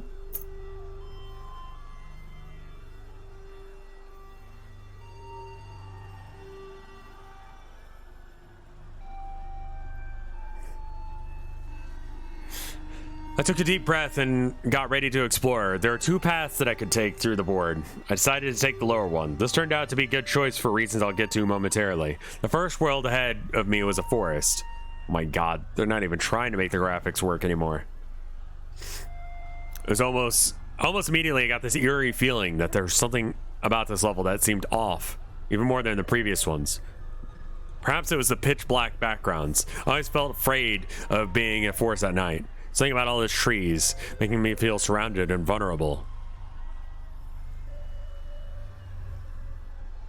This author really likes the spray tool in MS Paint.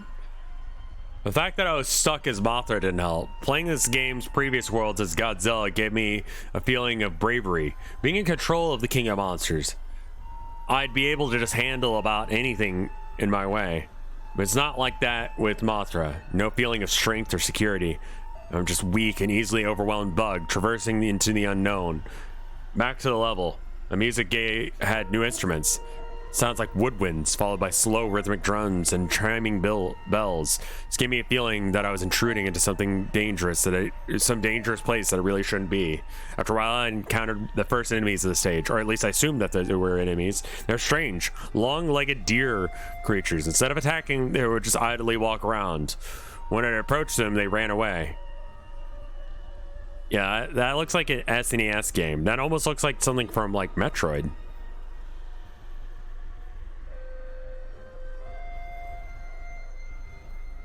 I thought about shooting one with an I-beam to see what happened, but it seemed wrong. These creatures were harmless.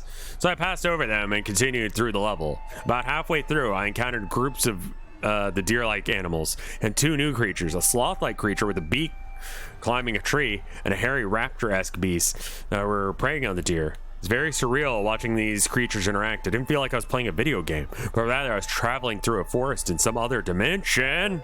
Oh no!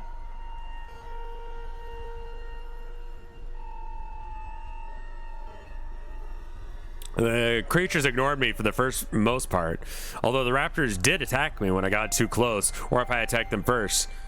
I know I shot one to help one of the deer creatures escape. I got clawed at, but confrontation was easily avoided by flying up to the top of the screen. After that, I had to choose whether I wanted to play the levels with the hourglass or the TV screen. I picked the latter, and what I got was not at all what I expected. When I pressed the button to start the level on the TV screen like I normally would, the screen was an animation popped up. There was also music in the background, which was the goofy Ghidorah music that plays during the... Okay, what is that?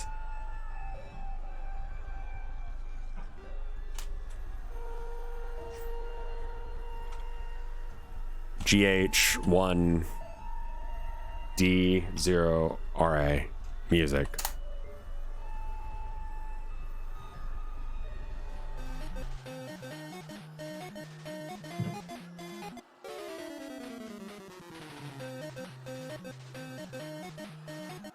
Okay, well, there you go.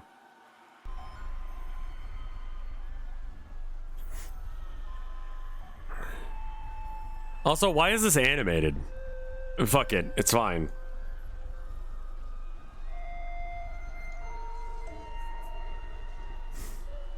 Somewhat unsettled by this because it was so strange. Also, I found it a bit spooky because I had a shirt that looked exactly like that when I was a kid. After starting the animation, you could go back to the board and press any button. King Ghidorah is Godzilla's main villain in the movies. Right.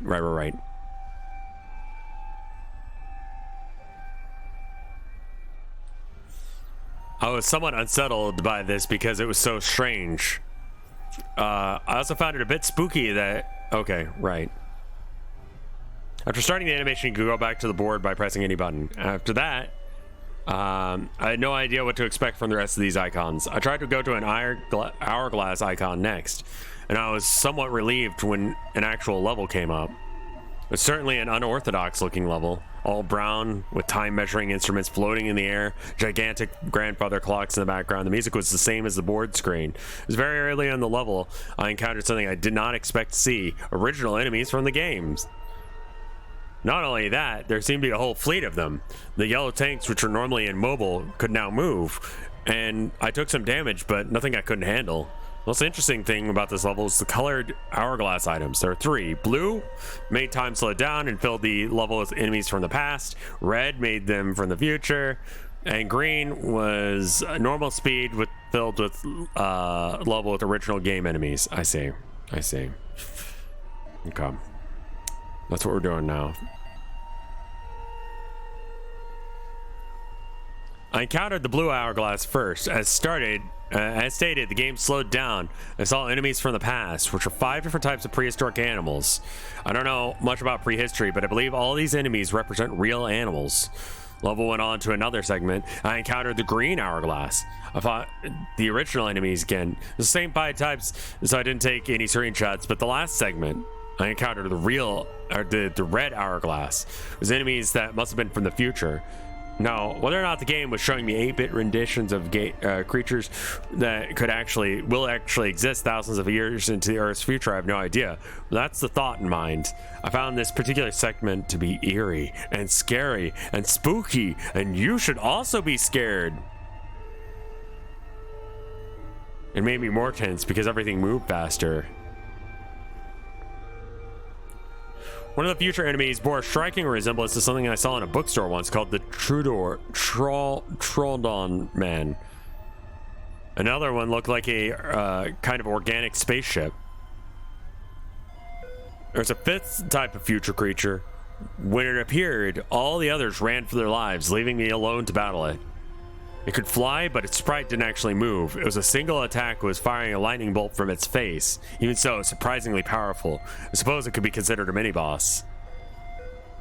Pew, laser. After defeating it, I left a health bar, it left a health power-up that restored my health and energy that I had lost fighting it, which was convenient. It seemed all I would need, all the help I could to get, to beat this world with Mothra alone. After a previous stage I call Time Warp, and the next stage appeared to be a toxic waste dump. As you can see, the place looked grungy and hospitable.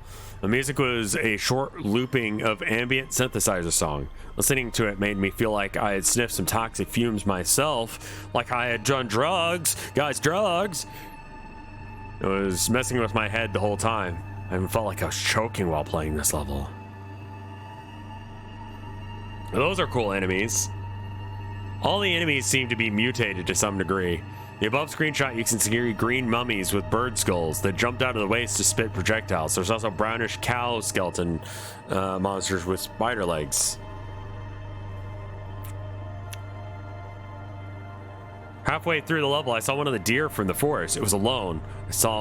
And when I saw it, it was drinking toxic waste out of the barrel with its anteater-like tongue.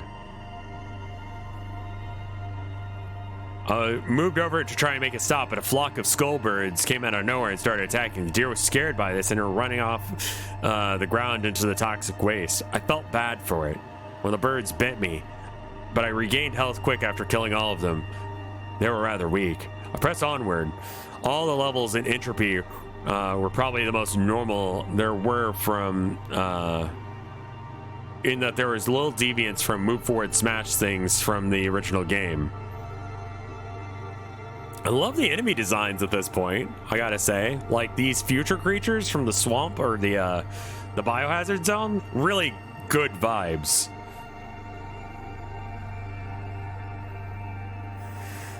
I encountered more creatures through the level, like tentacle blobs and some sort of deformed thing with a human-like teeth.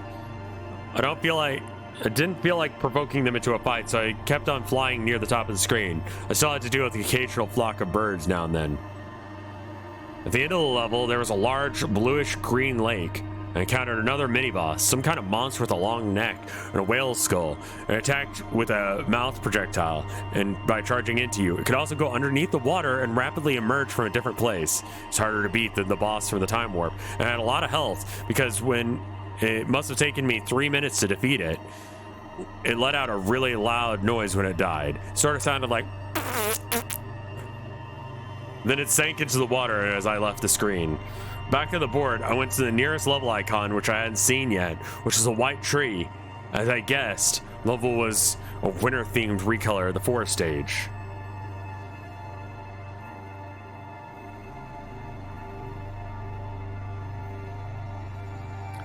I'm liking the character designs. I wish that they had kept within the restraints of the system. It's kind of a weird thing that I'm like really anal about when I'm doing something is like I try and like if I draw a creature, I make sure that it is like anatomically correct to whatever that creature is, or if like, you know, I'm doing Town of Nowhere, I use color palettes that are available, and I really have to fight myself to like break the you know thing. I have to be honest, as an artist, I'm sure there was no effort put on the writing. I feel like they're kind of describing the pixel art more than they are like anything else. No one respected the rules of pixel art back then. It's a bugbear for me, I gotta say. But unlike the regular Forest, I didn't feel unnerved starting this one. I think the music had a lot to do with it. It was a gentle, calm song. It almost sounded romantic. And that's when I busted out the candle. It was quite stress relieving. The forest itself looked much less ominous, covered in snow. I traveled through the first segment, enjoying the atmosphere for 4 minutes, when suddenly I realized something. I hadn't seen a single creature since I started the level. Where are all the animals? Soon after, I left the screen, and the next segment started. The second segment, still in the winter forest, but now the music was gone. I was starting to feel suspicious, but I reminded myself that there are other empty levels in the game. But this was likely another one of those. But then, I heard something familiar. It was like a 12-second loop of looping music from Unforgiving Cold starting up. I could feel my heart sink as I came across a horrible sight. A whole group of the dead deer creature, covered in snow. Judging by the bluish-black tone of their skin, they must have been all frozen to death. On closer inspection, some of them were missing body parts. Foxtrot, thank you for the 14 months of support. That's very kind of you. Nope, I also missed you. Oh my god. And Jettisottle, I'm so sorry. 6 years of support. Thank you so much, Jettisottle. And Nop, thank you for the 16 months of support. 6 years, Jettisottle. Holy shit, I'm an asshole. I'm so sorry.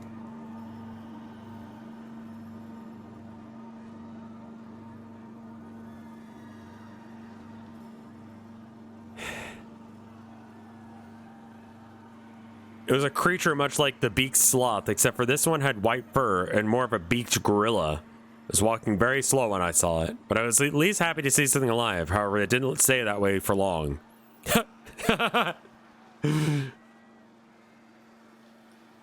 Amazing.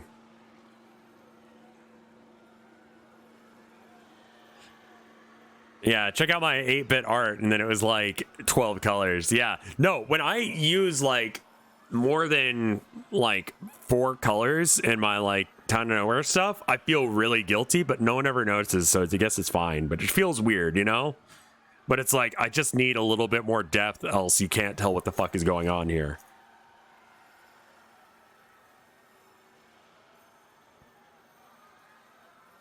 And then these things look a little crusty.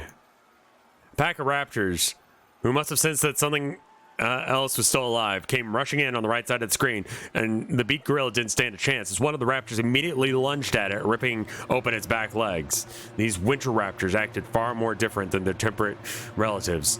While other raptors only acted while hunting prey or when provoked, the winter raptors seemed to have all gone insane. They attacked everything in sight.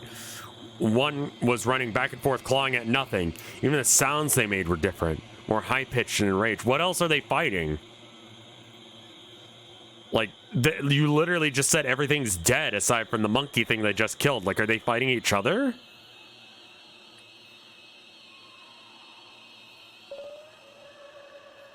As I left the second segment, I even saw 2 raptors fighting to the death. They were both covered in injuries. One of the raptors had been blinded in one eye.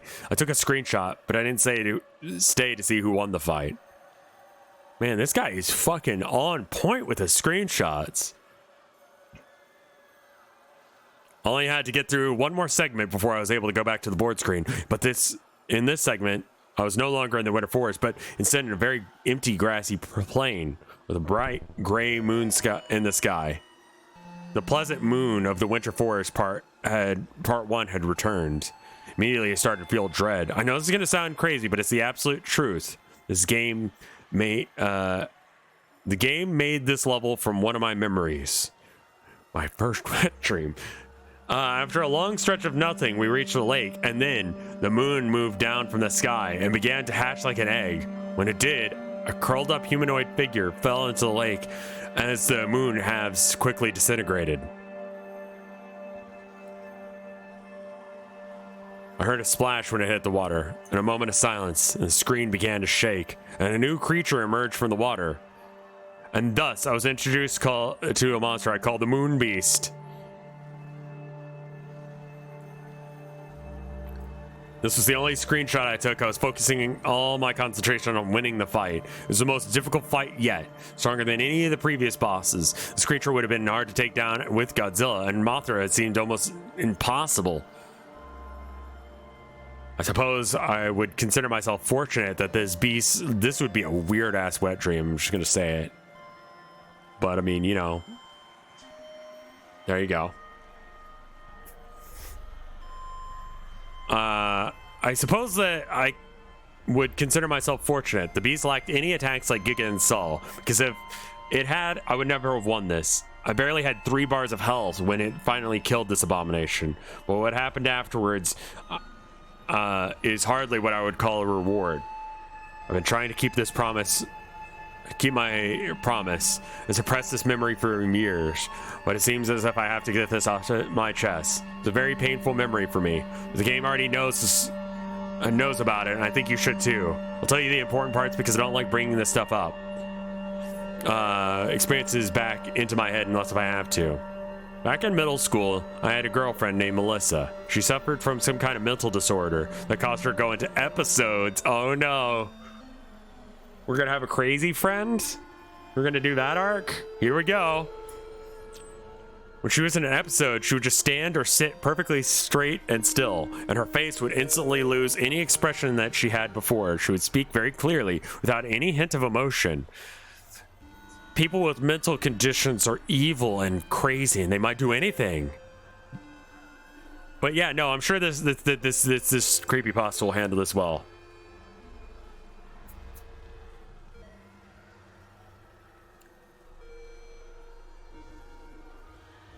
And when it was over, she would start trembling, and sometimes she'd start trembling and sometimes bury her face into her hands and remain silent for several minutes. Can't really convey the feeling it gave me words. I won't try. You had to see this person to understand. But despite this, she was a very kind person. I cared about her dearly. I like to hang out in the field at night, look at the stars. But one night, she didn't say anything to me at all. She just stared directly at the moon, trembling. I tried to talk to her, but suddenly she sprung up and ran right into traffic. I tried to stop her, but it was too late. She got hit by a truck and was killed that night. I looked her in the eyes. When the wheels went over her neck, that sight has always haunted me. I know that this game knows about this because right after I defeated the moon beast, this happened. Melissa, kill yourself. Kill, kill, kill, kill, kill, kill. Creepy face. This will be a much better, like, ROM hack than it would be a creepypasta. Joe's in the NES. I mean, like, the face on the red thing is creepy. Entropy Part 2. After that, the game went back to the board screen. It was all I could do to not burst out screaming and coming. My hands were shaking and covered in cum. It was so bad that I could barely hold the controller. sorry. I'm fucking this up. I know that this game was going to test me if I kept playing, but I had no idea it would go so far, or that it was capable of doing what it did. But I could feel my brain going haywire as I asked myself, did I just come? It didn't seem possible, but what other explanation was there? Okay, I have to stop. I really have to stop.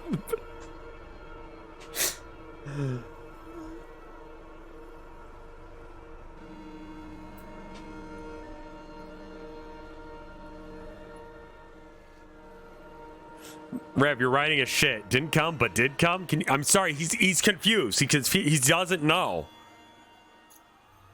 He has no idea what's going on.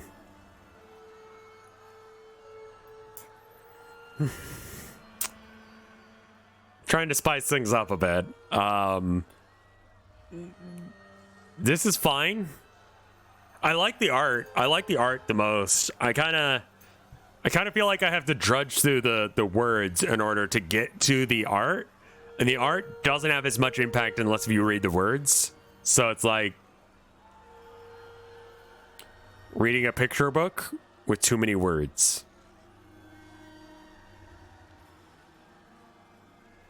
That's the general consensus. Yeah. It's not bad. And I feel like it's probably like a Jeff the Killer, where like looking back at it, it's not that great, but like holy shit, a creepypasta about a video game. Holy shit, why has no one done this? You know?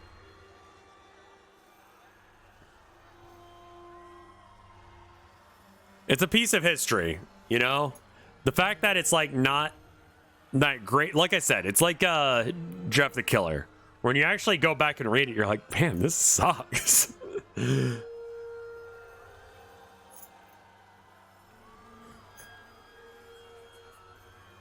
right, the game, okay.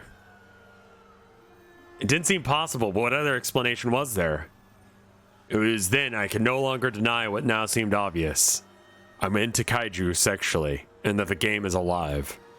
And not only that it could also establish some kind of mental connection with the player. And yet, I couldn't convince myself to stop playing. I don't know if this game was messing with my mind or just my stubborn curiosity, but even with the previous revelation, I really wanted to see this through to the end, even more than I did before I beat Dementia.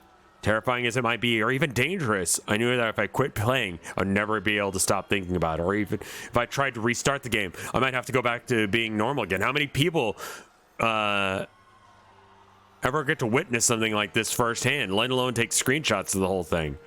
Fucked up as it all was, this is like experience of a lifetime. You know, like getting your foot chopped off. An experience of a lifetime. Ted the Caver was good, you know? But even so, I couldn't take any chances with my health. I had a TV remote right next to me, ready to turn the TV off just in case if I felt like I was in actual danger, but it didn't work. If that didn't work, I would pull the plug out of the wall and just run out of the room. Surely that would be enough. Whatever powers this game doesn't... It seems to be confined in what it can show on the TV and whatever mental connection could do. The latter worried me. I still don't know what I was dealing with, so I wasn't about to underestimate it. I took a break for a few minutes to calm my nerves, then it was back to the game. And speaking of TVs, there was a TV icon in the below the white forest I had just left. I expected the first animation. Because the first animation was so bizarre, I figured I'd try another to see what happened. Oh, I expected the same animation. I got a totally different one. Blub, blub, blub, blub, blub. Weird. The music for this was the Neptune board. Fitting, I suppose. This is a Fishman and all. Can't help but wonder what the point of all these things are. There's one more TV screen icon, and I figured it must be a unique animation of its own. I was going to make sure about what it was before I left Entropy. But then, it was time for another level. Gold brick icon was the closest thing. So I went to that and started up in a golden labyrinth level.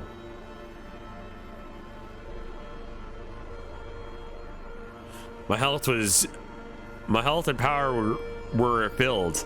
I'm not sure by how or why, but I was glad I was not heading into the unknown nearly dead. I also noticed that Mothra Spite had shrunk to nearly half of its original size. The music was slow, ominous drum beat, with female vocals kicking in about a minute into it. Literally fucking how? You sure you're good, kid? Fine, whatever. No, it's haunted. It's fine. It can do that. And the gold labyrinth itself was an anomaly. I'm sure this is how the level was meant to be played if using Godzilla or Anguirus, but because flying seemed necessary to get around, I'm not sure how it would have been possible if you were playing with the other guys, but, you know, flying seemed necessary to get around this place. Another thing that caught my attention is that when you go left, your monster actually turns and faces left. I know this sounds stupidly obvious, but in the original game, you were only supposed to move right. So when you try to move left, your monster just ended up walking or flying backwards. This level is actually gigantic in size, because every time I thought I had reached the end of it, or I thought I was going to end, or thought I was going to end up back where I started, I encountered something totally new. Things like lava blockades, new enemies, statue faces. Is that what is this meme? The Moa statue thing?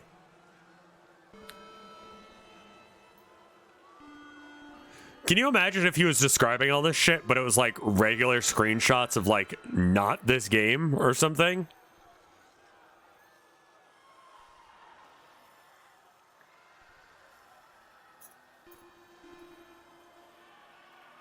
He's just like, dude, you seeing this shit? It's like, no. And he posts the next day and he's just like, man, dude.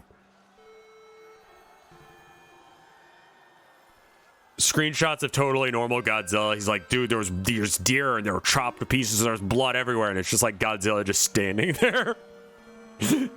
That would be actually kind of cool. I was doing it as a joke, but I mean, like, that's actually, that'd be kind of neat that, like, he's going into, like, he's seeing something we're not because, like, the game is messing with him that much at this point. But maybe it's not even the game. Maybe he's just, like, it's his inbuilt trauma at this point or something. I don't know. I found one face that stared at a dead end with a wide, open-eyed stare. The night Melissa died, she had the same expression on her face. It looked exactly like this the whole time. When she got run over, that's the face she made. Even when she got hit by a truck, she still had that same expression. I'm sorry. Good face. I can't help but feel like this is something really staring at me from behind the screen when I look at this. Didn't really want to be reminded of that night anymore, so I just left the statue as soon as I found it. I needed to find the exit anyway, which proved to be no simple task. It felt like this level stretched on forever in all directions. I must have wandered around this level for at least 15 minutes before I saw anything. Before I finally saw something. It was a creature that wasn't gold, seemingly the only one of its kind on this level, lacking any kind of hover ability like the other creatures that just walked back and forth on the platform. It wasn't long after I found it that a flying machine swooped down and grabbed it and flew off with it. The machine apparently had not seen me, so I decided to follow it to see where it was taking the creature. I love the fellas that this guy made. I will say that. The machine had stopped in a room with a large cauldron-like object in the middle. The machine hovered over the cauldron and dropped the creature into it.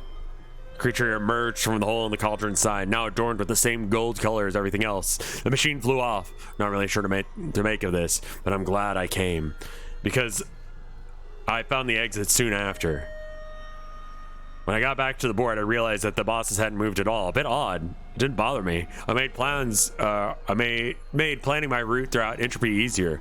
There are still 2 new icons to explore: the Indigo Cliffs and the black version of the labyrinth. Since there are 3 black labyrinth icons, all of which surrounded by bosses, I played the Indigo Cliffs first. It's a lot like the blue and green mountains. The level graphics had the same shredded look to it. There was also a recolor of the clouds and moons from the toxic waste dump, if you can call it that. It was merely a deep rumbling noise. One of the first things I encountered were multicolored creatures with big heads emerging from a small cave on the ground. Yeah, the fellas are great, man. Did you know there's a sequel to this that was never finished? I did not. No.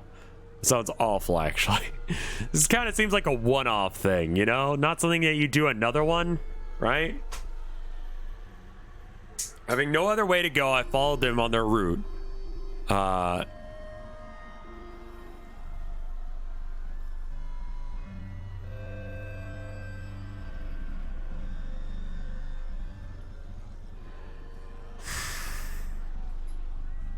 Eventually, the pathway emptied in a cliff.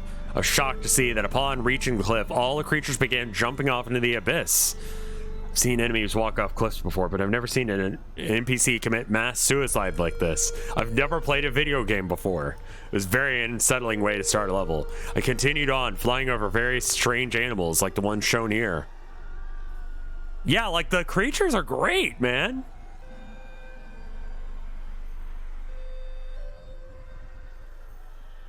Another group of multicolored bobbleheads was jumping up and down, only to be snatched up by large bird creatures, which I'm fairly certain are the sprite version of the giant condor from Godzilla vs. the Sea Monster.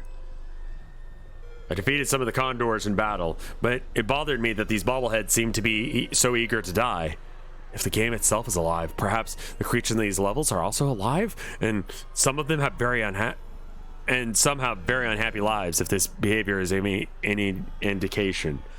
What provokes them to do this? In the back of my mind, I almost suspect that the glowing moon in the sky is the reason. Why? At the end of the level, I saw yet another group of the bobbleheads marching towards a large monster before being devoured. This is starting to disgust me, so I acted on impulse, firing eye beams at both the monster and the bobbleheads. I destroyed the cave. The monster became angry and ran through the remaining bobbleheads to fight me. Though it lacked any range attacks, it was relentless, but it was no match for me. I was in the home stretch now, up to the bosses. My plan was to go through the Batra first, and then Megalon, and after that, I could watch the last TV screen, play the Black Labyrinth before Mecha Godzilla. And lastly, I was going through the chase with the Hell Beast to see. I was curious to see if it would be in its new form again. But first things first, the chocolate starfish is my main man Durst, Access Hollywood, license to kill, a redneck fucker from Jacksonville. Time to beat Batra. As I expected, he started off in his larva form. Anytime I read first things first, I have to do that rhyme. I don't know why I'm like this. I memorized that song because I thought it would be cool. I was a loser as a kid. Not in like the cool loser way that people say, oh yeah, I was such a loser. Like, I had some weird shit going on with me as a kid.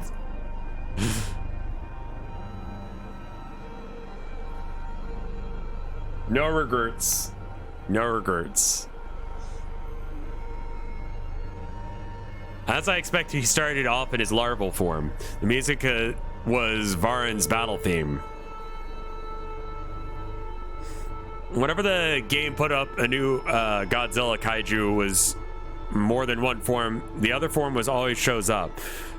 For a game that was otherwise inexplicable, it's rather startling in its consistency and accuracy to the new kaiju bosses.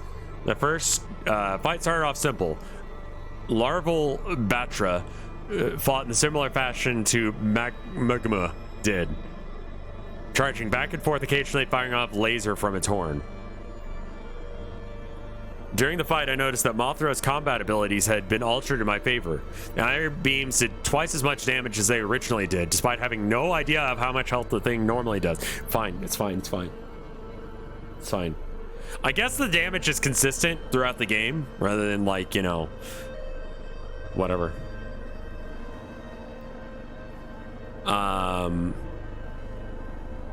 I-beams did twice as much damage as they originally did, and now were as strong as Godzilla's punches. The poison powder was similarly improved. It was also a nice thing that it where it actually hit an enemy when used. In the original game, even though Mothra could fly, she was unable to fly over an opponent, which would get you knocked back the same way that if you just ran straight into them, which was extremely annoying. But not anymore. I could change directions and fly around, which was a big help, because imagining fighting Imago Batra is much like fighting a clone Mothra, although Batra is distinctly faster and stronger, no longer impeded by slow-moving larval form.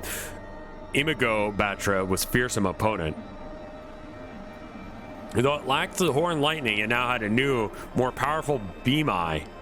Batra could change directions just like I could, so this battle involved a lot of flipping and flying around. It's pretty damn fun, to be honest. Except for the part where I had childhood trauma about my friend who had some sort of mental condition that caused her to commit suicide by running into a truck, which I saw. So after defeating Batra, I was excited to see what Megalon would be like. But first, I went through the Indigo Cliffs level. I shot through a lot of the creatures for the health power-ups. So about Megalon, his music was Gigan's theme. Makes sense that Gigan was his battle partner and Megalon's one and so far only film appearance. It was a lot like Mogora's, but faster, and with more weapons. He started off with charging with his drills. He'd fly back and forth.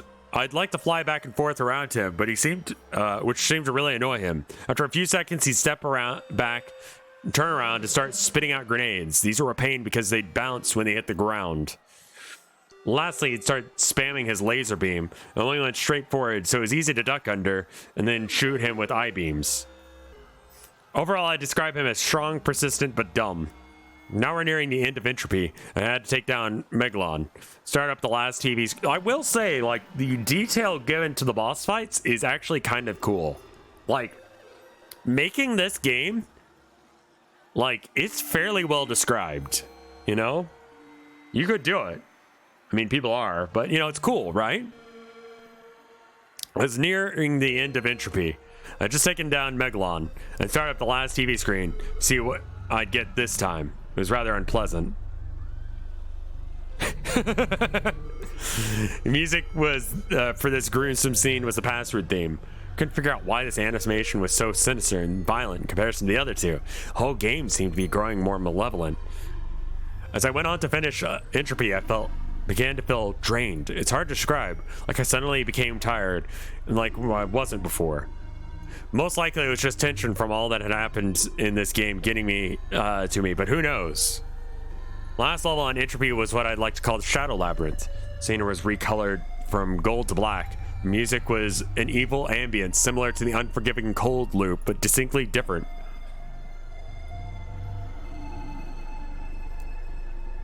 The music was my first sign that the level was going to be distressing.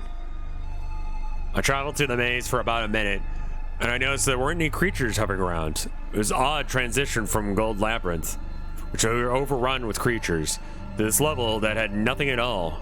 But then it might be a good thing, because there wouldn't be any obstacles to get through, and I could get through the level with ease, but then the screen went dark. I immediately snapped out of my daze from a few seconds earlier. I realized that everything had been darkened so that I could only see, the only thing I could see was Mothra Sprite. I couldn't tell what was going on. I ended up frantically running into walls. I heard a noise, the sound of crowds running through a hallway. And then, along with the running came roars, lots of roaring sounds. I would describe it as something like a rabid dog the size of an elephant screaming with fury. On the NES, I could tell that whatever was making this noise, there was a lot of them. I knew that there was something there, but it wasn't until I did the screen cap editing that I got to see what my pursuers looked like. I mean, yeah, that's not how that would look, but it's fine. It's fine. It's fine. It's fine. They're spooky, though.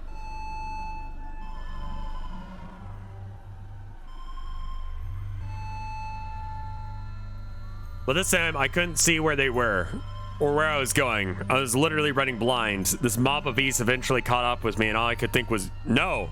As I saw my life bar rapidly declining, the monsters had taken me down to half my total health. When I was saved, the light came back on, and the monsters' attackers had disappeared.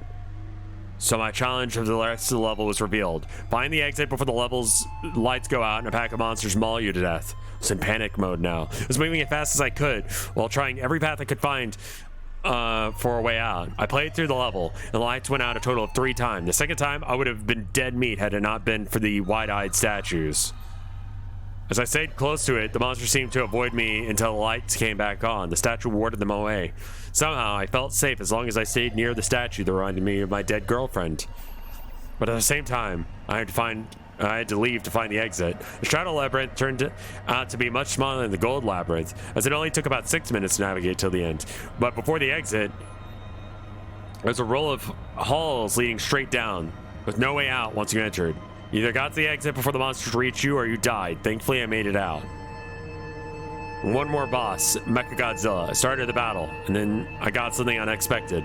Not only did my life shoot back up to 100% again, it seems to do that randomly, but instead of a replacement boss, I was fighting Godzilla. But any Godzilla fan worth their salt can figure this out. Mechagodzilla starts off fighting like a clone of Godzilla, but his disguise burns away after only 3 life bars. Usually transformation only occurred at the halfway point. At this point, it was like fighting the Mechagodzilla from the normal game. Felt nice to fight one of the original game's enemies for a change. Even though he isn't exactly normal, he had a rainbow beam and finger missiles. This prevented me from doing the old trick of backing him into the corner and hitting him with eyeball beams at the spot where he can't hit me. But that was always a cheap trick anyway. I think you're allowed to like do cheap tricks when you're finding a game that's cursed. But after getting him down to half health, something strange started to happen. His sprite started to glitch, much in the same way that Gizora had way back in the first world. After a few seconds, the glitches began to form a new shape. I love him. And thus the game had created not Mechagodzilla. And I discovered that the visual glitch was somehow related to the game's recreating things. The human face on this one gives it a very uncanny look. It was one of the stronger replacement monsters and the most firepower. Pictured as his mouth beam, which I got caught in the middle of. Even though it was a lot stronger, it was also slower than its original counterpart and couldn't jump around as much. I won the fight by constantly staying out of the line of fire and bombarding the machine with poison power as I flew over it. One last thing to do, the Hell Beast chase. Oh boy. Might as well get this over with, I thought. The entropy in chase ended up being exactly what I was afraid it would be, a labyrinth level. All the other chases, although difficult, were extremely straightforward. You just had to run right and not get touched.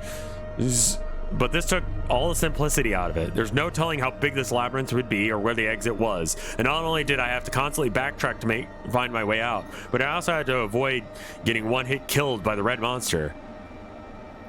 I legit don't know how you would do this without getting immediately destroyed.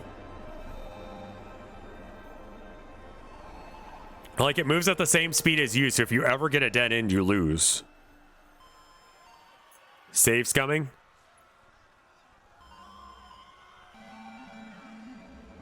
But this took all the simplicity out of it. There's no telling how big this labyrinth would be or where the exit was, and not only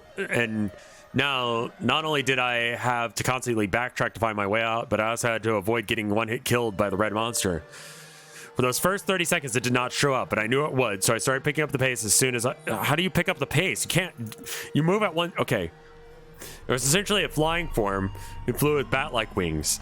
It was as fast and relentless as ever. For reasons I already stated, this is probably the most nerve-wracking of all the in-chases. And as such, I had to keep my focus on the game and not take screen caps. I did, however, take one of the red monster doing something I found very interesting. I managed to lose it by going through a different path than it apparently expected. It blocked it from attacking me by one of the organic walls of the red labyrinth, or so I thought. It tried clawing through the wall for a second before opening its mouth and tearing the wall apart with its intestine jaws. For those brief milliseconds that monster was held back might have been the key for me finding the exit. The path to the exit was long and complex, but from what I remember, I went up and then back towards the left. I'm not entirely sure why I chose a particular way. Just a lucky hunch, I suppose. I was sweating profusely. My luck had saved me yet again. I hoped that I wouldn't run out before finish the game. There were 2 more worlds left to go. Next was the penultimate world, Ectus.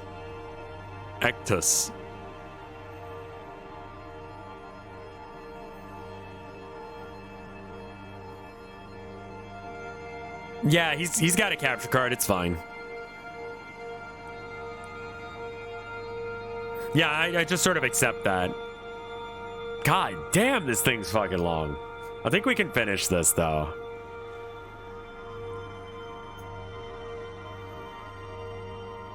After a brief instant before the transition between Entropy and Ectus.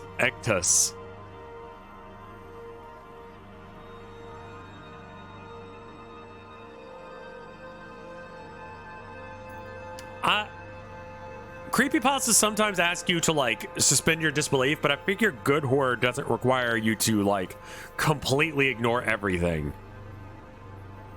Looks cool. Why didn't the author just make a generic game instead of existing IP? Because, like, they probably really did have a connection with this game as a kid. Like, I have to go through so much of a suspension of disbelief on this one. And you look at, like, I don't know, Ted's Caving Adventure. I really like that one. I know, like, some people don't, and they think it's stupid. But, yeah, I mean, like, you know, it's an obscure game, so, like, anything could be here, you know? It was a good choice.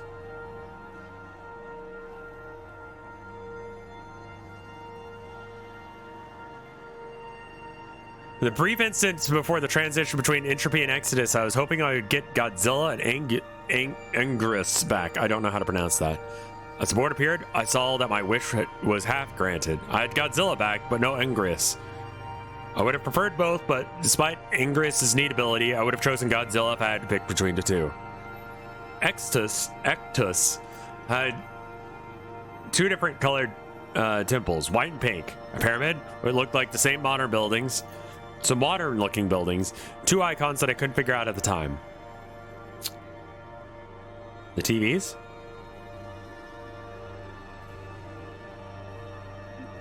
The new bosses were Kamonga, Gorosaurus, and not Ghidorah, who I was dreading to see, let alone fight.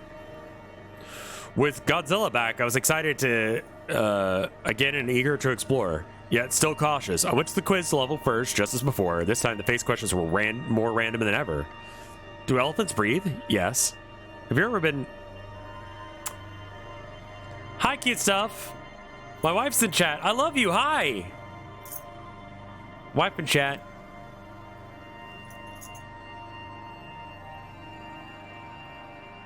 You're cute.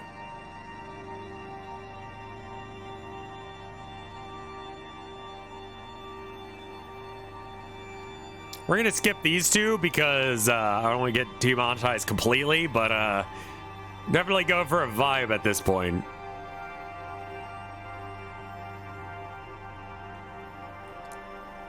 Is green your favorite color? No.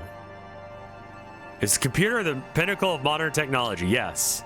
Are you a tough guy? Yes. Can you fly? No. Can you stand on your head? Yes. Do you hate raccoons? No. Do you feel blame? No. Would you like a new monster? Yes. Will you miss me? Yes. I was happy about getting a new monster, but the last question bothered me. Will you miss me?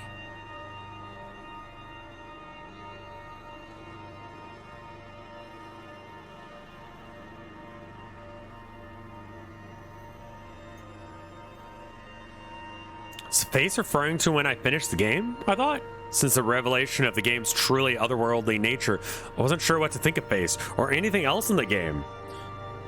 But something about that last statement gave me a genuine feeling of sadness from Face. I was thinking about this, but the game had gone back to the board. I had a new monster, but I had no idea what it was supposed to be. Sprite had a slight resemblance to Rodan, but the head was totally off.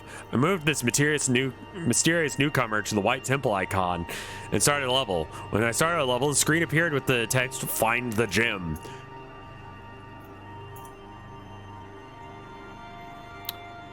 Today was busy, but I'm looking forward to a 4-day weekend. Yeah, I am too. Well, I mean, I don't get a 4-day weekend because I got to do the charity stuff, but I'm doing a charity thing. Grilled cheese tonight because I'm lazy? I am totally down for grilled cheese. That sounds perfect.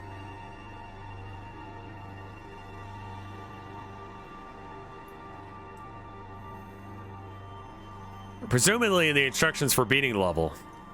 After I got my first look at the new playable monster, a hairy dark blue creature with black bat wings, a skull-like face named Solomon. Oh, I love him. He's great looking. I also found that my path was blocked by a beam of light, a similar pillar with a plate on it, and I figured that the beam of light was blocking the exit, so I had to find a gem and drop it on the plate to deactivate the beam. How exactly I was going to do that, I didn't know. There wasn't anything in the original game requiring you to beat the level, find an item to beat the level. I'll have to find out when I obtain the gem. The only direction I had to go was left, so I proceeded on. Solomon was an interesting monster, to say the least. He was capable of both flight and heat beam, both of which proved to be useful. He could also kick and slash his wings, but he couldn't duck. White Temple's music was vocalizing choir, or a video game approximation of stuff.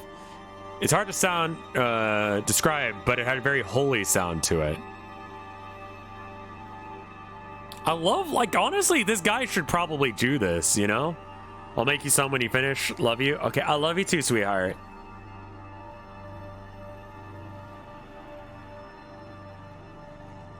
I wasn't wrong before I started running into waves of strange new enemies, but it didn't stop. They did little to stop me. I ran past them while slashing and didn't take any damage. There was a pause between each of the waves. After you had killed about 10, wouldn't be any for about a minute. And the next wave would appear. After 5 minutes, I noticed holes in the floor and ceiling. Guillotine mouths. Like, look at these character designs. They're great, man. Oh, I don't like black olives. But grilled cheeses are good.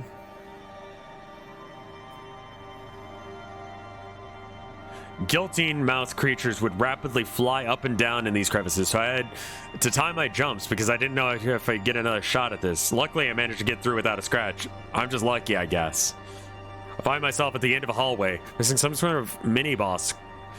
It moved fast and had some kind of projectile that shot in 4 directions, but I killed it quite easily, using Solomon's heat beam.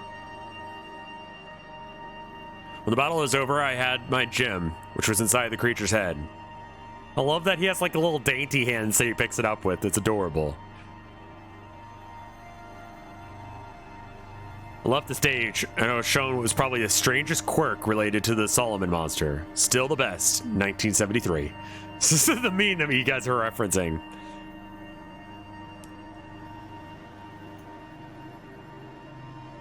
Every time, like, this is like a t-shirt design waiting to happen. If this t-shirt doesn't exist, I'd be surprised.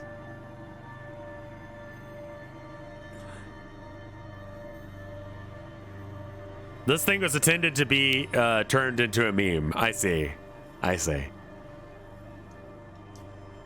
Every time you complete a stage or defeat a boss with Solomon, this screen appears. I have no idea what Still the Best 1973 means. Neither the date nor the phrase has any meaning or significance to me that I can think of. I spent a lot of time thinking about it. The next level I played was I call the Bronze Pyramids. I used Godzilla. I found he had been leveled up twice since I played him in Dementia. Canvas Cat, thank you for the 6 months of support. Still the best. 1973. Like, yeah, no, he crafted this meme, but like, you know, well deserved, you know? The next level I played was one that I called, okay, right. Bronze Pyramids are fairly normal as far as levels go, but the visual is quite interesting, almost unusually colorful and lively. The music had an fittingly Egyptian style to it. I'm starting to stumble over my words. It was slow and mysterious sounding. I strolled through the level fighting off various enemies. None of them were too difficult, although the ants could be a pain if you ran into too many at once. My favorite enemy was this giant reptile I encountered halfway through. At the end see, that one looks so much more like a character that could be in this game.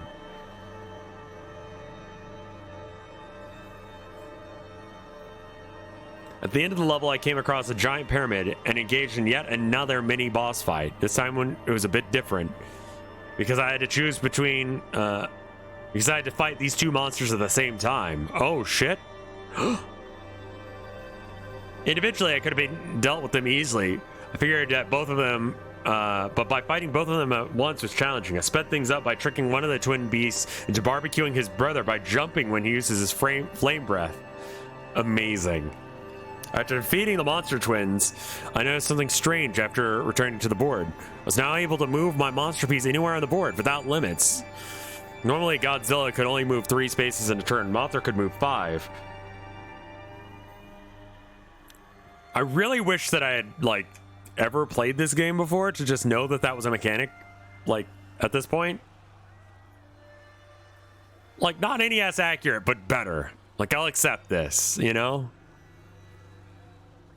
And I love this weird fucker. He's great.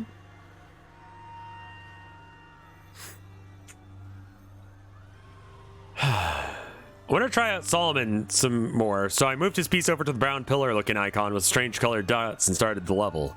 When I got to the level, I realized that each what the level icon represented. Totem poles. I was greeted with 2 of them right at the beginning. The music had a Native American sound to it, but it seemed to be using the same instrument as the Entropy Forest, but noticeably different, but just as foreboding. As I walked around for 3 minutes with nothing else in sight besides the totem poles, I didn't even realize it.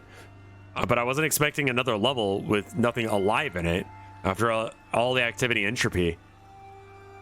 Walking by these multicolored faces felt this unnerving level left me feeling like I was being watched.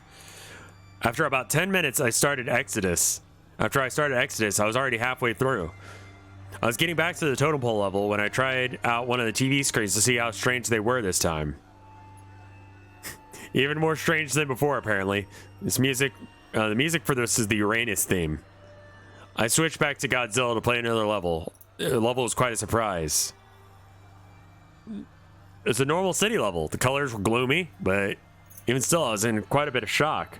It's quite a shock. This is the kind of level that I expected to see in a Godzilla game. I was kind of mad that I didn't get to play it earlier. Music was the Earth theme. Yeah, the pixels are like way too small. They're trying their best, man.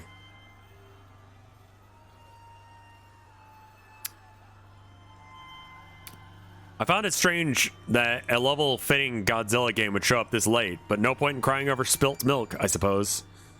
I moved Solomon over to the grayish green icon, which turned out to be a high-tech laboratory of some type. Lots of mechanical drones in this level, but Solomon cleared them just like the white temple enemies. Music was gritty, industrial beat. There's also a strange flying cyborg enemy, which was annoying because it would fly away when you jumped to attack it. Also of interest, there are these large stasis tanks holding some kind of monster inside. As you would guess, sometimes the monsters would awaken and shatter the glass.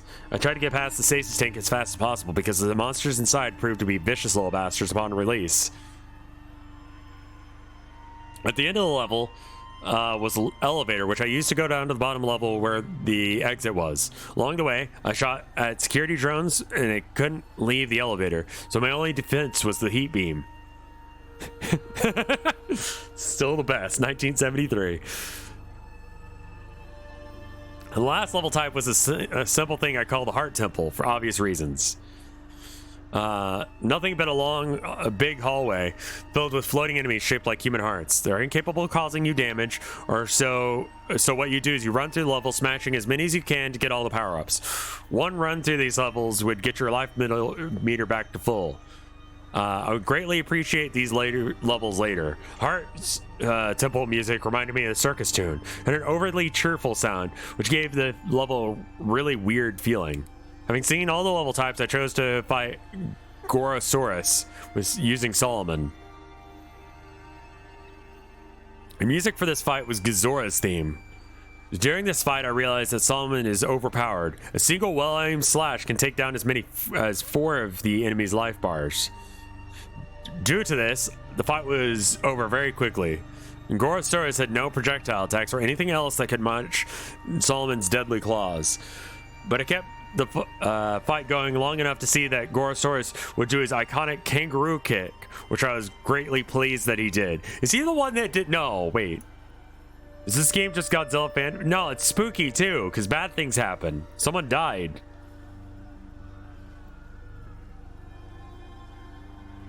Even though I knew Solomon was my fighting ace, I used Godzilla to fight Kumonga. Just for variety. I briefly considered using Mothra, but of course Godzilla won out. Yeah, you don't use Mothra.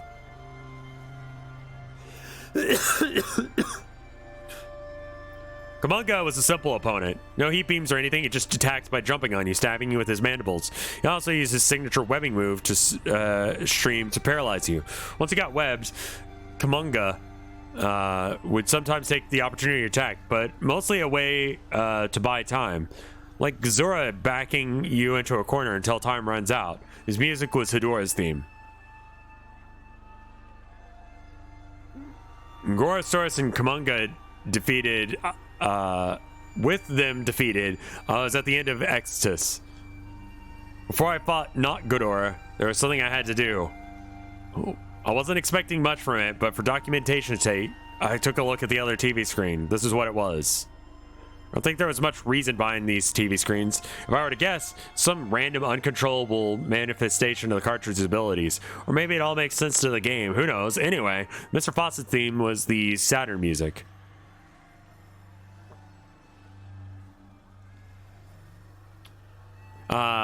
This time, it was time for an opponent that I had been dreading, not Ghidorah.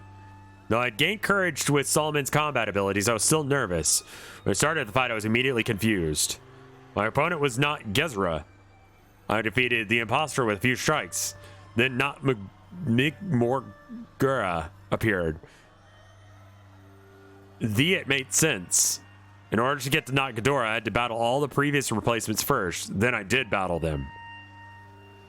And I did. Oh, I like that he has like a different color palette for when he's shooting lasers.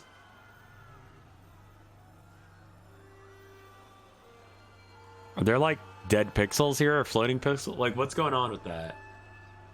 Oh no, like it's like screen tearing or something. I can't tell what's going on there. There's like a version of it right here before he jumps, and then another version here. I think he forgot to turn off some layers or something. I tore my way through until I finally made it to what Not Ghidorah was. Who was a Dorat. Once I stopped laughing, I destroyed him in only 2 slashes. The music stopped, and I thought it was going back to the board, but the battle wasn't over yet. What the fuck? Chimera Power Life. Oh, yeah, I guess. Real fight was against Kimura, a mysterious hybrid of all the replacement beasts. This is by far the most difficult boss yet. I say every single time there's a new boss. Every attack would cut down whole life bars per use, while attacks against him were greatly weakened. Solomon's Slash, for example, was now lucky to take away even one half of a life bar. During this battle, I gained great appreciation for 2 things: the boss fight time limit and the Heart Temple. Had it not been for those 2 things, I never would have beaten this boss. To take down this behemoth, I came up with a strategy. I would switch between Godzilla and Solomon. As one was getting dangerously low in health, I would take him to the Heart Temple while fighting Chimera with the other. I should count my blessings that Chimera could not regain lost health. The very interesting thing about Chimera was that the colored sections of the body corresponded with its different parts, so each part was effectively had its own life meter. The head was invincible as long as the other parts were present, and would always be the last part to be destroyed. In addition to being difficult, it was the longest fight yet. I tried to remember how many times I got taken out by this fight by the timer. I lost count by around 13. I don't even know how you program this shit. Eventually, I destroyed all the components but the head, which now flew around on its own at incredible speed. Chimera fought well, but I was extremely determined, and once he had been reduced to a head, he no longer had the power to defeat Solomon, and he beamed him into oblivion. Then the Chimera was no more. I was exhausted after the drawn-out fight. I was worried that this might affect my performance in the in-world chase level. Headquarters icon was replaced by not the Hellbeast face, instead a crucifix. Oh no, a crucifix. I was completely stunned. I wasn't excited about seeing Hellbeast icon. Wasn't excited about seeing the Hellbeast icon again, but there was only one good thing about these levels. They were predictable. I had a basic idea of what to expect, but now here I was at the very end and an icon was completely different. What do you mean? Why was the crucifix? Made me uneasy. I attempted to start the level with Solomon, but it couldn't. I got a notice that simply said, Solomon can't enter here. I didn't say why. I think this had to do with something to do with Solomon's demonic appearance. Since Solomon was out of the question, I went to Godzilla instead. Once I saw the level, the crucifix made sense. The level was a graveyard. I was on edge, thinking about it was some kind of trick. The last level always involved running from the demonic beast. I wasn't going to get fooled and thinking this was going to be any different. So I started running, but after a minute of it without interruption, I slowed down. It was during this time that the music caught my attention. I knew it sounded familiar when I first heard it, but it took me a while for me to realize what it was. An 8-bit rendition of Prayer for Peace from the first Godzilla film. Very sad, powerful song even in this form. 2 minutes into the level, I encountered something that I wasn't sure how to react to. My first instinct was to run, but this blue statuesque being simply floated into place. I felt compelled to stare at it for a time. Since this was a grave, and it was floating over a chapel, I guess this is some kind of angel watching over the deceased.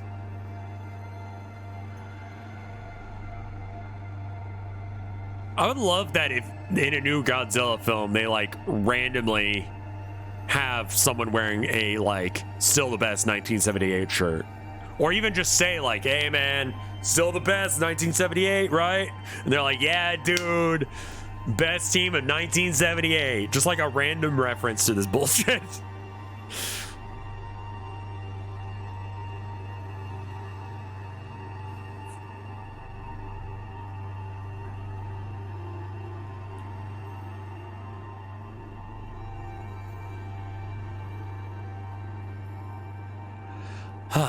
Let's see. I mean, I'm interested to see how this story progresses. I'm not bored with it, which is good, actually. It's a little all over the place. The character designs are so cool, though. I like them. My first instinct to... Okay. So this is okay. This gave me a strange but warm feeling. I won't say happy, but I felt like I was at peace. Somehow, I'd never seen this thing before, yet it felt familiar to me. Just as I was gonna leave, the Hell Beast appeared. Its presence warped the music into a terrifying, discordant screeching and transformed the level, desecrating the tombstones, and the new ground appeared, compromised to blood-soaked bodies. See, look at that! That's awesome looking, man! Like, totally, like, too good for, like, the system, but cool. I don't like the angel. The angel's kind of boring. But I love the bodies. That's cool. Background's sick as fuck. I can feel my heart now beating out of control. I had no chance to escape the monster that was this close. It lunged for the kill, but the angel got in its way. The demon roared and started clawing it through the angel's legs. And tears of blood streamed from its eyes. Run. I wanted to save the angel, but there was nothing I could do. I had to honor its sacrifice and run, so I ran through the hellish landscape as fast as I could, but the beast caught with me, swallowing the body of the angel, whose legs it had torn off. It was very like Saturn eating its son.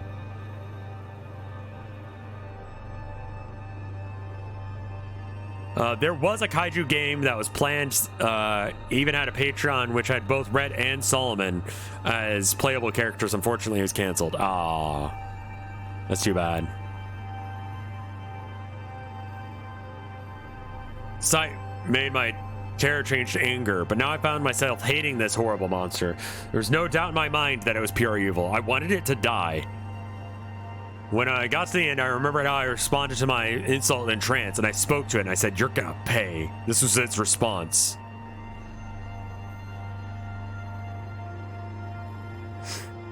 I had no idea how I'd follow up the threat, and nothing could have prepared me from the horrors of the final world, Zenith.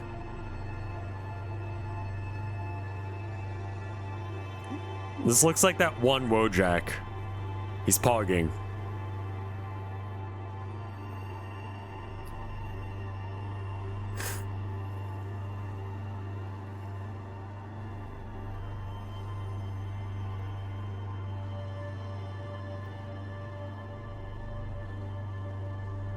I'm gonna go get some water real quick. Give me a minute to go get some water, kiss the wife again, just because it's fun. I'll be right back.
Love Mom.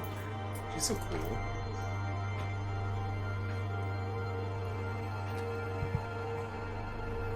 Alright, I am back.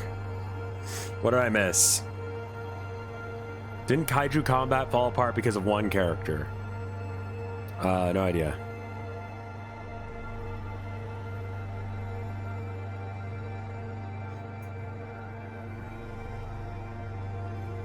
Does he know that Flowery was inspired by Face?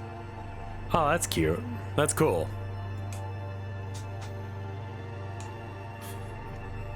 Alright. And here we are, the final world. I don't like to discuss this part, it still bothers me very much, but it's something I have to do so I can put this behind me. People deserve to know. At this point, I was aware that this game's unnatural nature, but Zenith was different than the other worlds. While the other worlds were strange and sometimes frightening, the world of Zenith was like a nightmare. And I didn't have to go any further than the board screen for indication that something was wrong in Zenith. The first thing I noticed was the blood red texture.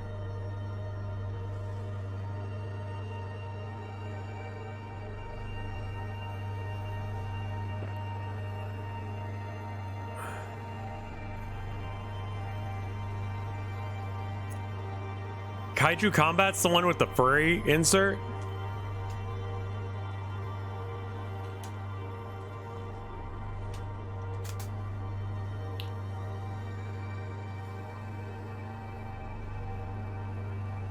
Kaiju Combat. Is it the Ultraman one?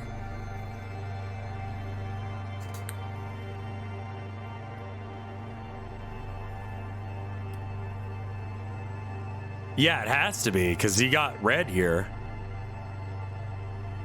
Shadow of Red color concept.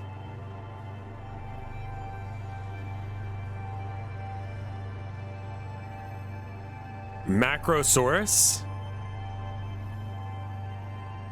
Grimgarl. Was this an actual, like, Ultraman game? The fuck is this?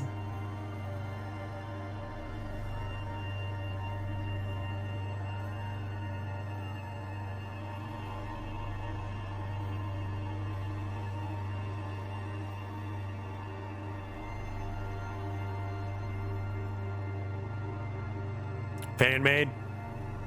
Alright. Probably gonna check this in the other screen, because that way I don't get Alright, which one's the furry? Duncan Roo? The fucking... This?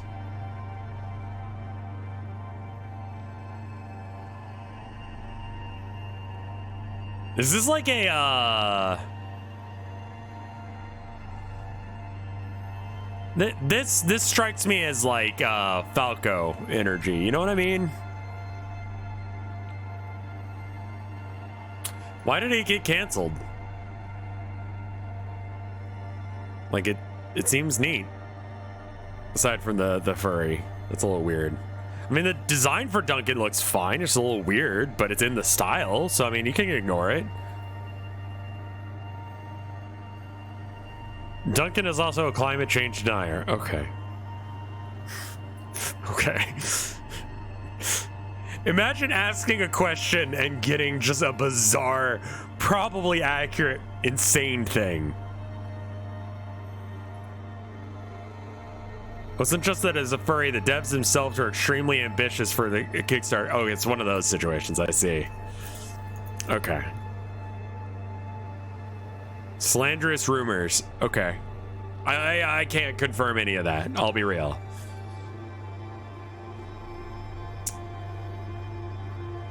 Zenith was different than the other worlds. While the other worlds were certainly strange, sometimes frightening, the world of Zenith was like a nightmare. I don't have to go any further than the board screen for the indication that something was wrong with Zenith. First thing I noticed was the blood texture of the board, the music, which was the eerie whistling tune. I also noticed that I had Solomon and Angrus in the back. It was better. I felt better for a second. Then I scrolled over to the right to see where my enemies would be this time. This time it was Destroya and Ghidorah. Judging by the icon, it was a different Ghidorah than the original. Standing on the ground instead of flying, their grotesquely detailed pinkish red icon also caught my eye. I couldn't tell what it was supposed to be. I was afraid to find out. Going back to my side of the board, I decided there wasn't much choice but to do my usual routine and going to the quiz level before doing anything else. I was not ready for what happened. Get out. Yes or no? I jumped back when this appeared. It was accompanied by a terrible, distorted version of the password theme, and it looked like Face had fallen victim to the same terrible glitch. Is this what he meant by, will you miss me? Did he know this would happen? My thoughts were stopped short after I noticed the screen was glitching and seemingly falling apart while I was inactive, so I just left. When I got to the back to the board, I somehow gained a new monster. I didn't even ask for if I wanted one, I just tried to select it, and this happened. No. What the hell was going on? The game's behavior was scaring me. I hadn't even started the levels yet, but I couldn't understand why I was given a new character that denied to use it. But for the time being, there was little that could be done. I viewed the last TV screen. No animation, no music, just dead. Every instinct was telling me to stop playing or to just turn the game off. and something in the game itself might have been trying to warn me as how horrible this last world was.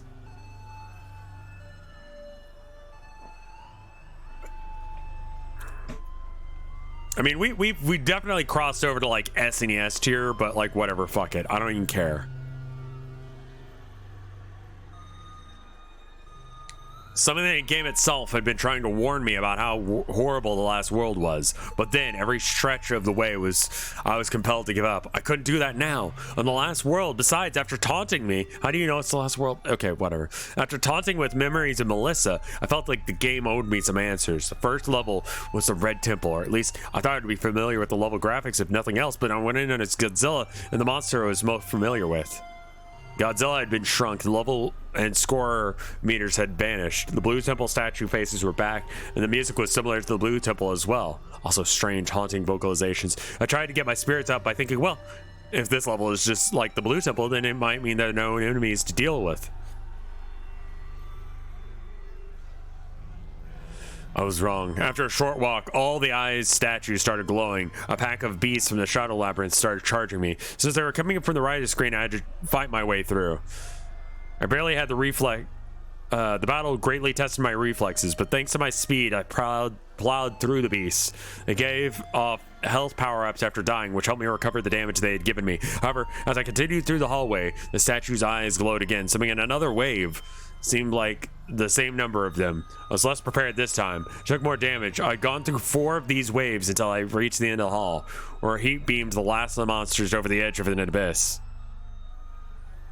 At first, it seemed like I had reached a dead end, but after the statue's eyes stopped glowing, a brick path appeared before me. I followed the path, which kept moving towards the right until it stopped at a wall, where I was to go vertically by jumping up ledges. Along the way, I encountered new creatures, sort of strange shrine, which had a statue of the Hell Beast and some other creatures I don't recognize. I love that. The character design's so good, man. I can't get over that. As I went on, the path took a downward direction. I had to carefully aim my jumps to avoid the enemies, which were painful in this part of the stage. They didn't have many attacks, but they could easily just shove you over off the edge of a platform. In the end, at the end of the tunnel, there are a few platforms floating above nothingness. I landed on one towards the left of the screen. Then something came down from above. Looked like a blue angel from the graveyard, except for now it was red and had a skull face. Any of the pleasant feelings I had from the blue angel were not present with the red one. As it started hovering around, its eye sockets started to glow like the statues, summoning monsters to attack me. Surely this is not the same benevolent being that I encountered before. This must be some kind of imposter. Sus. The battle was nerve-wracking. As I started off with nearly half my health, I had to deal with multiple opponents, as well as the threat of gravity. To make things worse, the Red Angel even took damage. As the Red Angel took damage, some of the panels fell until only 3 remained. But my luck had not run out yet. Just when I thought it was over, I struck the Angel one more time, and then it turned out that one last hit was all it could take. As the Red Angel completely disintegrated, the game instantly went back to the Zenith board. Moved Mothra over to the nearest stage to the Red Temple, which seemed to be a garbled mess of letters spelling kill, and began playing. Oh, right, the levels are made out of the letters kill. Okay, got it.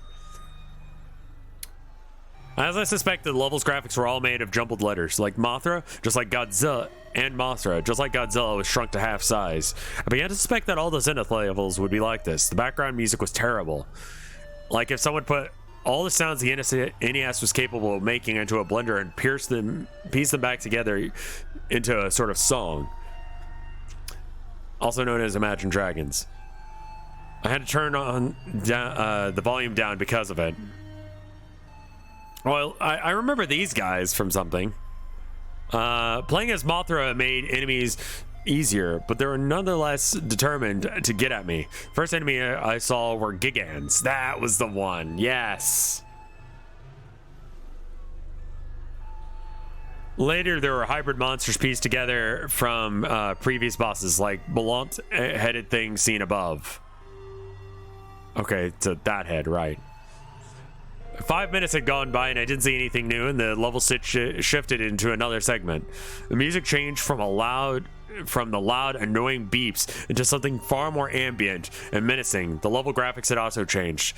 Now looking at the blood-drenched junkyard, the way everything in this level was made, was red, made it sickening to look at. It's literally just a, what was that called? Virtual Boy. This is Virtual Boy graphics. You know, enemies multiplied in number, never ceasing to follow after me, and harder to avoid. At the end of the level, the situation reached a climax, with swarms of monsters fused together into one enormous, terrifying hybrid. It's awesome looking, though.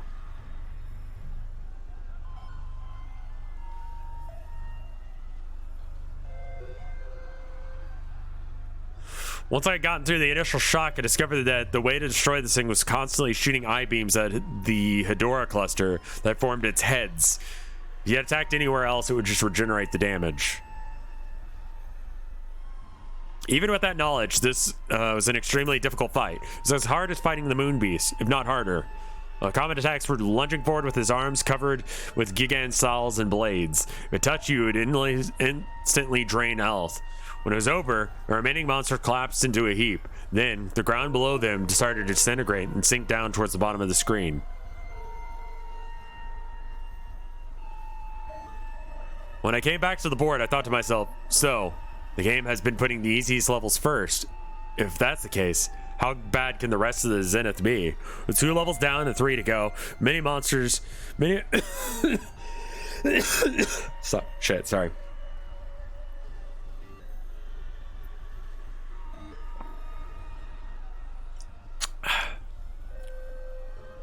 I've just been reading for a bit. It's fine. Just kind of choked on my own spit a bit as well. Just drink some more water. Give me a sec.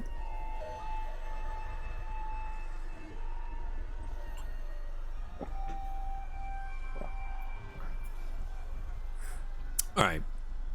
With 2 levels down, 3 to go, my monster said, and I had taken a foothold in our world of nightmares that was Zenith.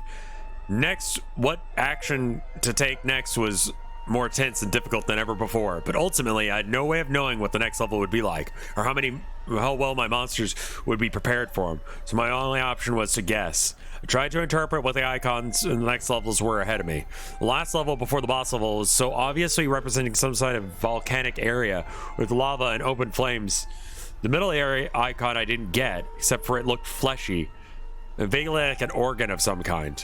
Oddly oversized as well. So I went to the nearest, the one I was nearest to and about to enter next looked like thorny vines covering a puddle of blood. I would guess that the level with blood rivers, like a chase level of Dementia. As such, I went with Angrius because due to his rolling move, he would have the fastest speed while submerged. The level, which I called Blood Lake, looked as I expected. Rivers of blood accompanied by thorn-covered vines, which were scattered along the sides of the ground. Music was rather faint. I could hear the distant drum beat. With a few other instruments and a lot of echoes, sometimes it sounded like someone was hitting a drum underwater. I was disappointed to see that Angrius was shrunk just as Godzilla and Mothra had been. Apparently all the Zenith levels would be like this. I think he forgot that he already said that.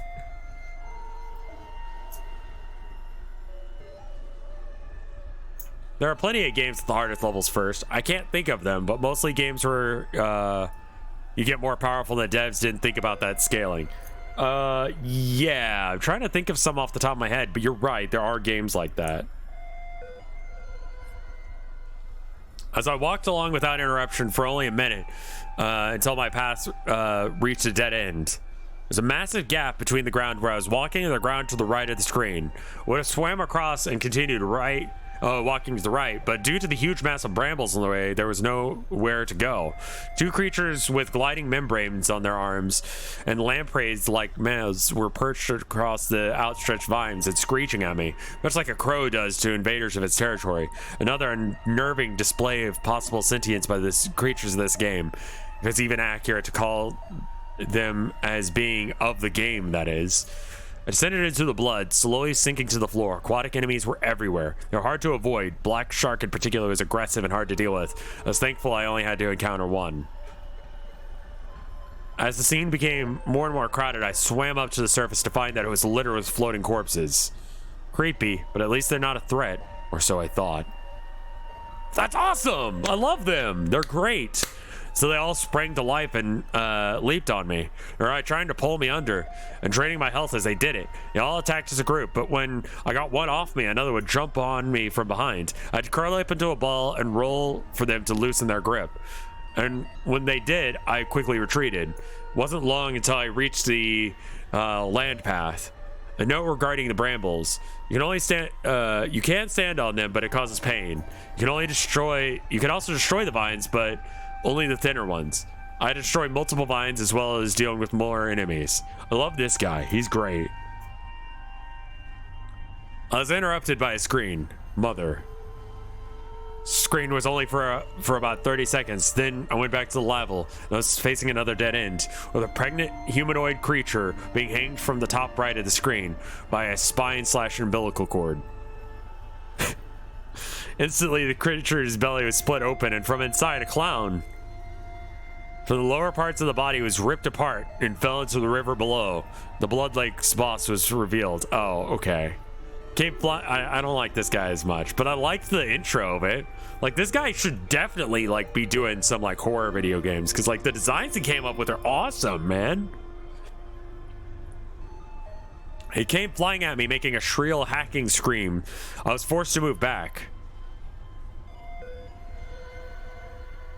The bat was a highly mobile boss, fast and difficult to hit. As I moved along back along the ground, the monster opened its mouth and shot out a barrage of needles. I jumped over him and managed to give it a blow on the head. It started flying out of my reach. As the bat was flying, I shot a stream of fire from its eye sockets, and it tried to hit me with the flames. As I rolled along the ground, which drained my power, but put us at equal speed. The cycle repeated 3 times until the monster was defeated. With most of my health drained, I went back to the edge of the level. Large bramble vine blocking the exit was now gone. Now only 2 levels left to go. Who to send this time? Godzilla, Mothra, Ingrius had all completed 1 level, leaving Solomon. And also a mysterious 5th monster. So I tried to get to access it, but no luck. I chose Godzilla again for the next level, and Solomon for the final one. The second to last level was what I'd like to refer to as the organic level, which is the most visually unpleasant of them all. RPG Maker looking ass level.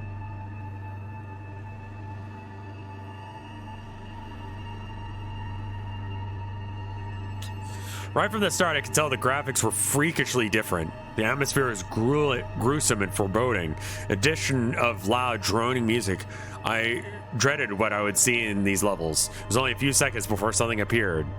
2 hideous things. It's hard to describe most of this level. Everything had a disturbing, semi-real look to it. Most of the enemies looked halfway between real animals and misshapen lumps of gore and teeth. It's worth noting that all of these were considerably larger than Godzilla. Although the majority were not intelligent, each of them took about 30 plus hits to kill. Due to this, it was a better idea to run away from them than fight. It was never exactly clear what direction to run to. While most of the levels involved going right to get to the exit, the path of this level is primarily going down. Walking down the edge to the edge of one platform, jumping down to a lower one. There's no way to make sure that you were going the right way, nor any apparent means of going back up to higher platforms if necessary. Also, certain enemies acted like they were aware that you had jumped down and would just stand at the edge of the lower platform waiting for you. When this happened, you had to walk back and wait until the monster would leave. As I went on, I came across platforms stacked above each other with a little space in between. Looked like a maze. This meant I couldn't jump. It was and it made escape from enemies difficult. Thankfully, the only enemies able to fit through these mazes were the 4-legged beasts seen at the beginning of the level. Adding to the difficulty were long tapeworm-esque monsters that would rise themselves up between the platforms and trap you. The only attack they responded to was the heat beam, which will cause them to shrink back down. But it was costing even more power, and I couldn't afford to do without the heat beam for long. I love these creatures. This ghost is a great artist. Have I read the Godzilla Goes to Hell comic series? I have not, no.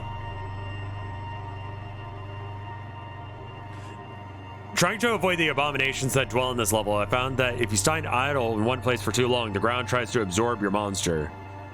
I think it was about 4 minutes before the end of the level that was making me physically sick. The tension was getting to me.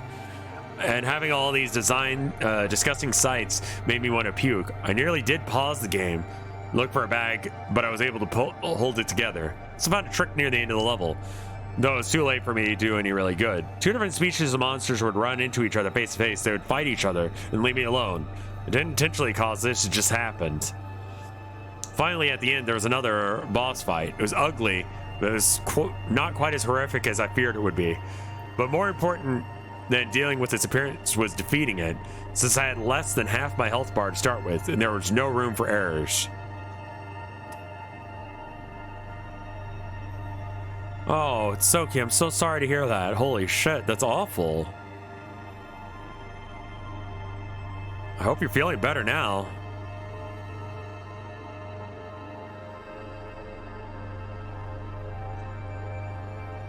It was attached to the floor when I first saw it, but after 10 hits, it detached from the floor and began floating. It moved fast, unlike the Blood Lakes boss, he wasn't completely impeded by any sort of gravity. He was even able to fly through the ground without any collision effect. It used this to its advantage. It would float beneath the ground and spring up randomly and bite at you, but it stopped doing this after a few well-aimed kicks to the face. The pink area on its upper jaw was the weak point. Too many hits there would cause it to spasm uncontrollably. This new strategy was to rapidly float upwards while moving back and forth across the stage, trying constantly to keep its jaw aimed towards me. Health was getting critical at this point, and I spammed the heat beam, from which it had no defense. In the last stretch of the battle, the monster had lost its mind, rapidly rushing back and forth, gnashing its jaws. I had to duck under it and then strike when its back was turned. 20 more hits and it was destroyed. One last level to go. And then it was down to one last level. I didn't even hesitate. Solomon. Still the best, 1973.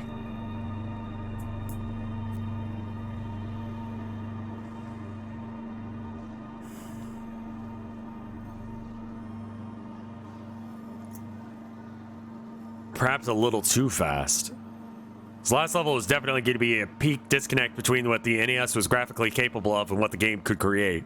Music also caught my attention. It was the only song that appeared more than once. The horrible screeching from when the Hell Beast in the Hell graveyard. As soon as it started, there was already an enemy ready, prepared to attack. A centaur wielding a whip. It wasn't alone. When it started, I started fighting. Several more centaurs appeared, coming from both sides of the screen at the same time. It's too much to handle. Solomon's fight saved me from taking too much damage at the start of the level, but the centaurs followed after and seeming unable to jump. Soon after escaping the centaurs, I noticed the gaps in the ground while trying. So I'm glad that the main character has addressed the fact that none of this is capable on an NES. Like, yeah, this shit is actually like fucking like cursed as shit. Good. I'm glad.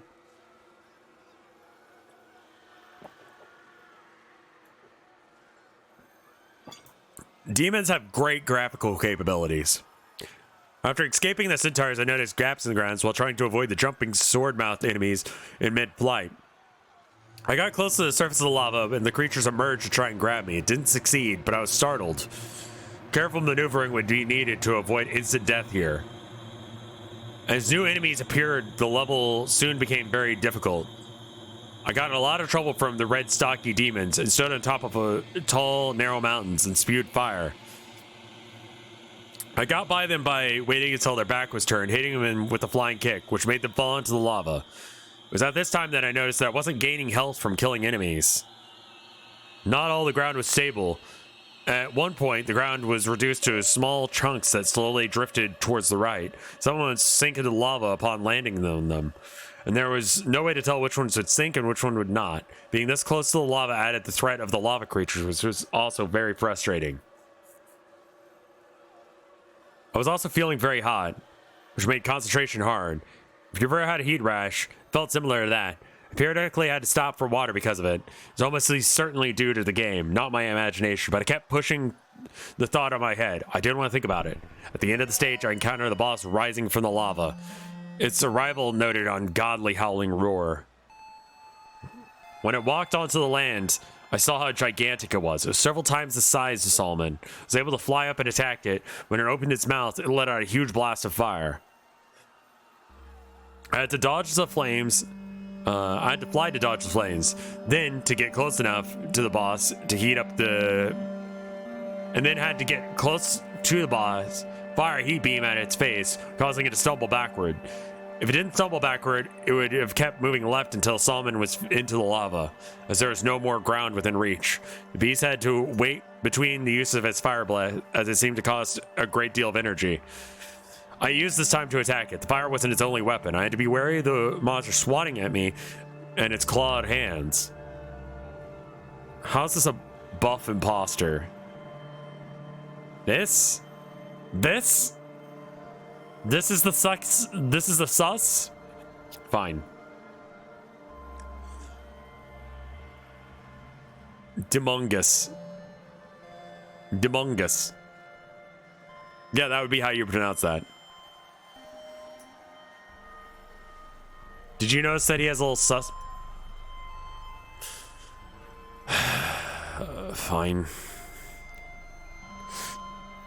Stray Cat, thank you for the gift sub. That's super kind of you. Thank you so much.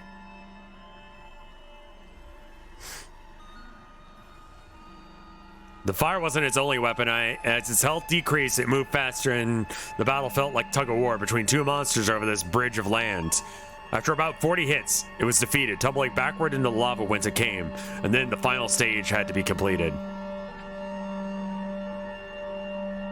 At last, it was down to two bosses, the final encounter with the Hell Beast, and a final encounter with the Hell Beast. For some reason, I thought Ghidorah would be easier to beat, so I confronted him first. The classic Ghidorah battle music from the original started up as I faced the new King Ghidorah. But King Ghidorah was as powerful and unrelenting as ever. He instantly lashed out with the gravity beams, which were more damaging than Godzilla's heat beams. It became a struggle of constantly beating Ghidorah at every opportunity to keep him from using the attack. But Ghidorah saw through my tactic and started using physical attacks as well. It would strike me with each of its necks, knocking me backwards, making it impossible to get close enough to punch him. But an idea, I had to wait for him to lunge with one of his heads and immediately blast it with a heat beam. It worked, and to my surprise, the heat beam actually obliterated Ghidorah's middle head. It was only a few seconds before I realized what this would lead to, and sure enough, King Ghidorah was using the power of the glitch to transform to Mecha King Ghidorah. But what really shocked me was the sudden change in music. I had heard it before. It wasn't from the original NES game, it was from Super Godzilla during the Mecha King Ghidorah fight. Mecha King Ghidorah's first attack was the most deadly, the machine hand, very similar to Gigan's Soul. It immobilized the monster and rapidly drained its health bar. Fortunately, before Ghidorah could do much damage, the timer ran out. I need to defeat Mecha King Ghidorah quickly to prevent him from using the machine hand, so I sent Solomon to fight him. Two monsters were evenly matched in strength. But Solomon was faster and slashing with a heat beam without pause. The cyborg monster soon met its end.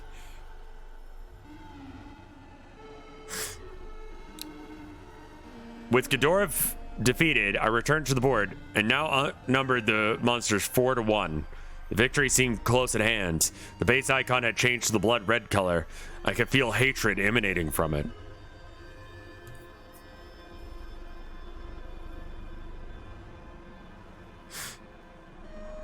I started the fight against Destroya with angriness, and the music was the same as Ghidorah's. When the fight began, Destroya was in its microscopic form. After one hit, it changed into Juvenile. After a few attacks, which had a few attacks and was easily dealt with. The fight became serious once Destroya entered its aggregate form, gaining the use of large arms and micro oxygen beam. I have no idea what this is.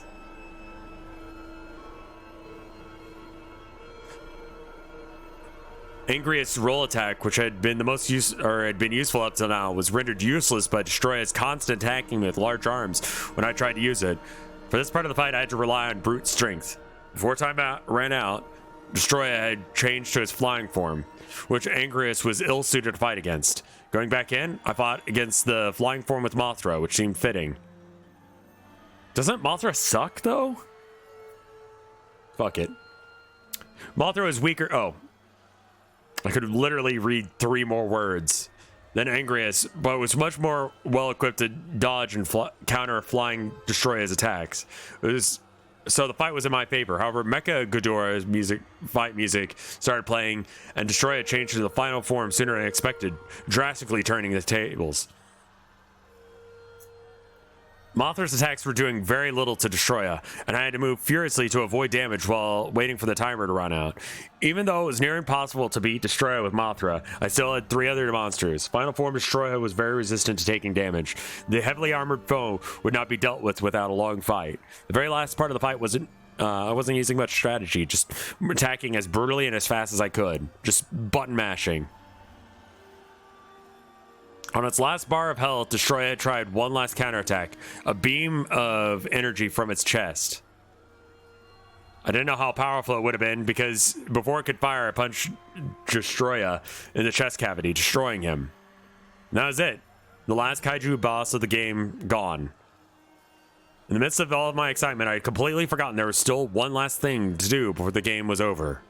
Seeing the icon again hit me like a ton of bricks. I froze for a minute. I had come so far to get to this point, but I was terrified. I didn't really know what to do. This was my last encounter, what it was going to be like.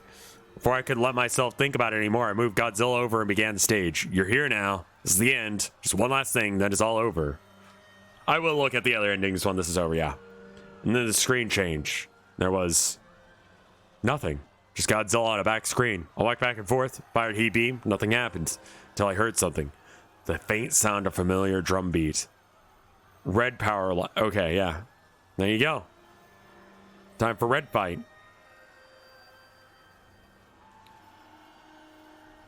Finale part 1 and part 2. So is part 2 a different one or something? Oh god. That was my first thought upon seeing I would have to fight Red, the creature that tormented me through nearly the whole game. How would I be able to fight something that could kill me in one touch? Seemed impossible. Thankfully, Red was no longer able to deliver one-hit blows.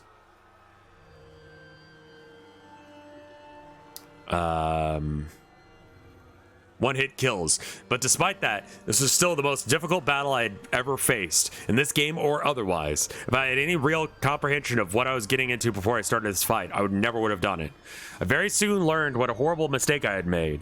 Red reached out and clawed at Godzilla, and when his claws cut through him, I felt it. I know it's common for people to cringe up when a video game player or character gets hit or loses life, but this was not that. This is genuine physical pain. The pain struck me. I paused the game. I hadn't suffered any actual injuries, but it felt like my shoulder had been clawed through. I'd seen it and experienced many unpleasant things at this point, but this game was causing me real pain, was where I drew the line. Yes, I would be disappointed that I wouldn't get to see the ending, but the risk was no longer worth it. I was able to get up and take one last screenshot before I turned off the NES. When I realized something else, I couldn't get up. I was paralyzed in my seat. The only muscles I could move were my fingers and thumbs. The terror set in. A new message appeared on screen. You are not leaving. I started to scream, but only a weak choking sound came out. I desperately tried to get my body to move, but it did nothing. I looked in every direction, then I looked over at the computer. Somehow the computer was taking screenshots on its own when the fight began. I didn't know how or why. Probably just that way we'd actually be able to have things here.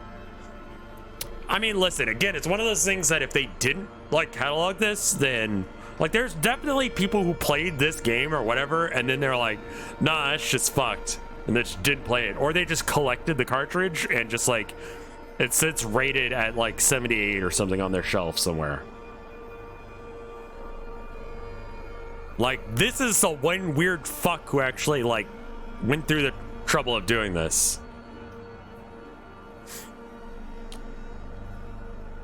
Since Red could hear what I was saying, I tried begging for him to let me go. From here, things started to get hazy. I was under extreme stress at the time. But from what I remember, I said, I'm sorry I insulted you. I didn't mean it. I didn't know things would get this serious. Please just let me go. If you let me go, I promise I'll never tell anyone or turn this on ever again. Please, Red replied. You pathetic worm, it's too late now. Only one will survive. The statement could not be any more clear. If I couldn't kill Red, then he would kill me. Like an idiot, I'd played around with something I didn't understand and it now might cost me my life.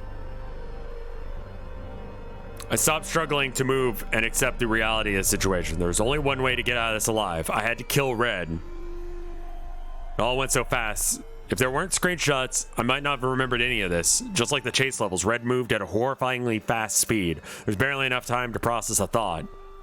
And thus, there was no time to form a strategy. I just had to rely on my wits and reflexes. To make things worse, there's no way to predict what kind of attacks that Red might use, so I constantly had to be on the offensive and the defensive. I felt every hit that Godzilla took, and they hurt. I tried hard to avoid taking damage, but every attack that I dodged left me vulnerable for another, and the pain would only get worse. After he jumped over me, Red's eyes started to glow. I moved as far back as I could and ducked, but there was no dodging this one. When this hit me, I really did scream. I screamed so loud that someone else in the apartment should have heard me, but they didn't. They're just looking at this image hurts me, making me remember that incinerating burn.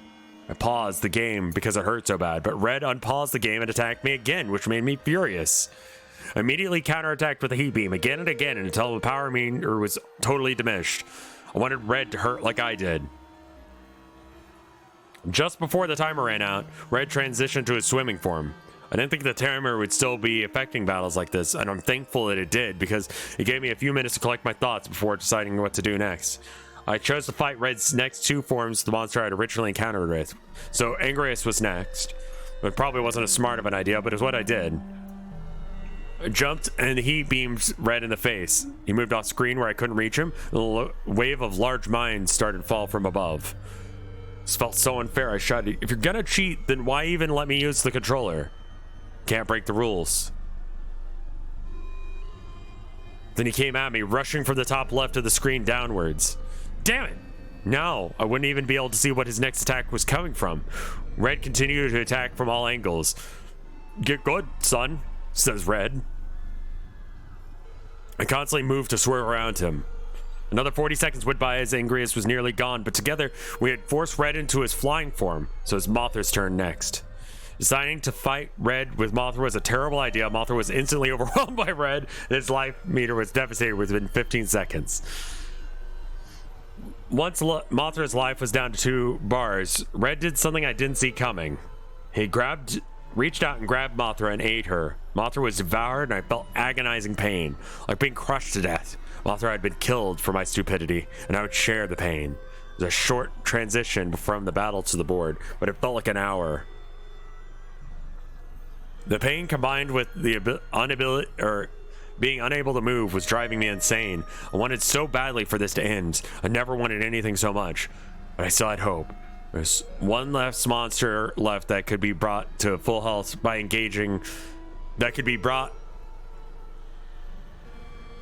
to full health by engaging Red in battle. Solomon. If he had a chance to save my life now, it would be him. Solomon apparently had some history with Red. As the fight started, this dialogue happened. Traitor, I always hated you. You could die like the rest.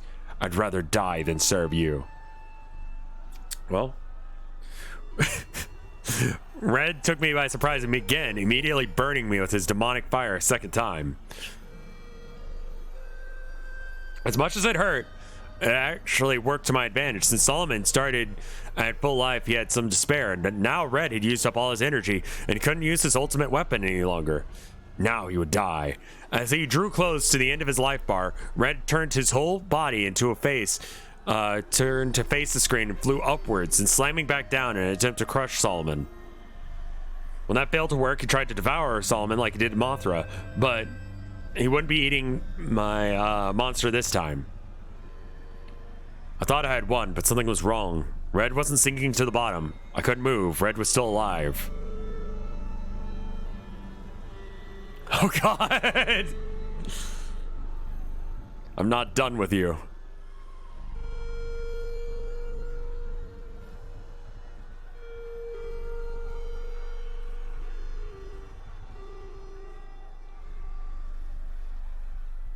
I got a sneeze coming on. Oh, nope, it's gone. That's great. Oh, I hate that. After seeming defeat by Solomon, Red had reconstructed his body into a gigantic final form, transporting us into a blazing inferno in the process. It was reminiscent to our first encounter, except now the scenery, much like the true power of Red, had become very real. The music had erupted into a loud blaring sound, a furious drum of death. Faced against Red's insane amount of health, my own demise was as immediate. Solomon was my strongest monster, but not even he could stand a chance. It was like trying to fight a mountain. I love the design of this fucker, man.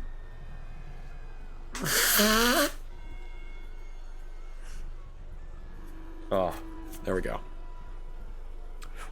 Within seconds, Solomon was overpowered and dropped to the floor. When Red crushed him to death underneath his foot, the sadistic demon took his time as he snapped Solomon's vertebrae and ribs like dry, brittle wings. I could tell he was enjoying our pain. You are weak. Your monsters are weak. You will all die. I'm hopeless. I'm a dead man. I had no choice but to send another monster his death. We're all going to die. I hoped that they would forgive me. After decreasing Red's health by a minuscule amount, Angrius was obliterated. Red unleashed a hail of red-hot needles into his face until he collapsed. Another moment of unspeakable agony, then nothingness as my ally faded away. You cannot win, Zachary. I asked how Red knew my name, and then it said it. I've known for a long time. I'll tell you a secret. I killed Melissa. For years, she was being tortured by something that nobody understood. And now I knew what it was. Because I understood why I was mocked about Melissa's death. And how the game knew about it. Because he knew about it. Because he was the one responsible at the time.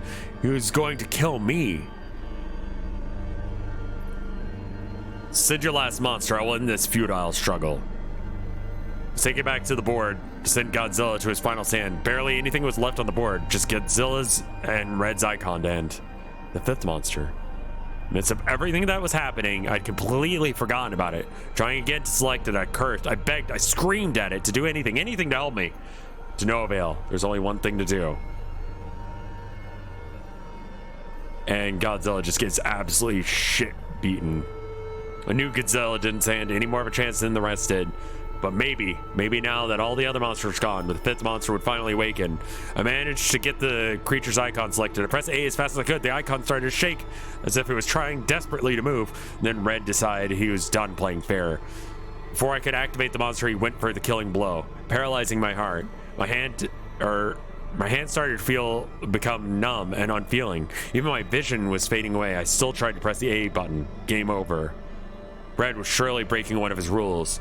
But he must have thought of that if he could kill me quickly. Then it would have been too late for any consequences to matter. He would have won. He was wrong. Oh my God! The angel! Oh. The angel's power was being challenged by another force. It prevented him from killing me, and when I regained my vision, I saw a familiar sight. Zach, we don't have much time. Who are you? You already know me. I'm Melissa. How? That's impossible. Red told me that he had killed you. It's true. Even after death, he tortures me. You can't stop him. He'll do the same to you. But how will I be able to stop him now? I can't fight Red, but there's one who can. I'll release him from Red's grasp. Don't give up. I love you. Her words stirred something inside me. I was gonna die like this. I had more fight and I had to fight her for more than just my own I had more to fight her here for than just my own life. Okay. I had to save Melissa and the world she inhabits.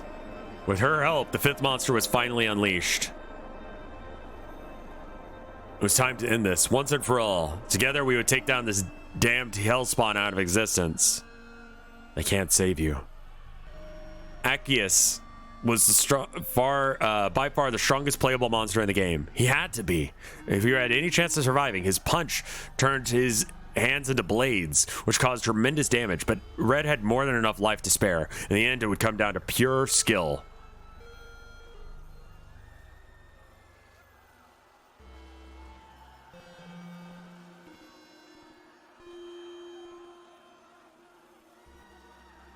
With one final strike, Red was destroyed. His body disintegrated and sank below, accompanied by a soar of triumphant music.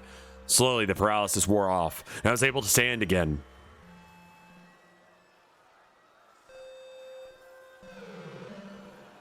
We had done it. Melissa's death had been avenged. I felt overwhelming happiness until I remembered all the death and pain that led up to this moment. All the other monsters that I had fought and died. I was about to mourn them, but the game had yet to conclude. Oh, they're all okay, including Face. Tears of joy streamed down my face. I broke out crying. I cried harder than I had in several years, maybe my whole life. All I had been through, all I had discovered, the game was coming to an end. But before she and the others left, Melissa had something to tell me. You saved us. We are forever grateful. We'll be together again someday.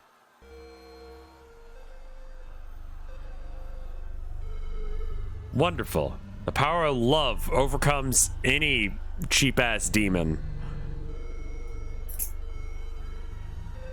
I'm Zachary, and this is the first time I write this. It's been 3 weeks since the fateful night when I played the NES Godzilla game.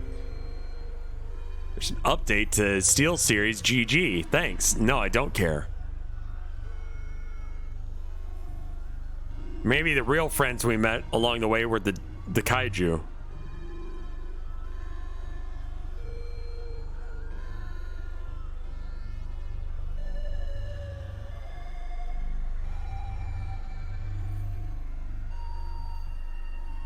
This ending is so cheesy, I can't. No, it's good. Don't worry about it.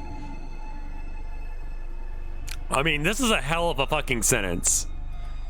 I'm Zachary, and at the time I write this, it has been 3 weeks since the fateful night when I played the NES Godzilla game.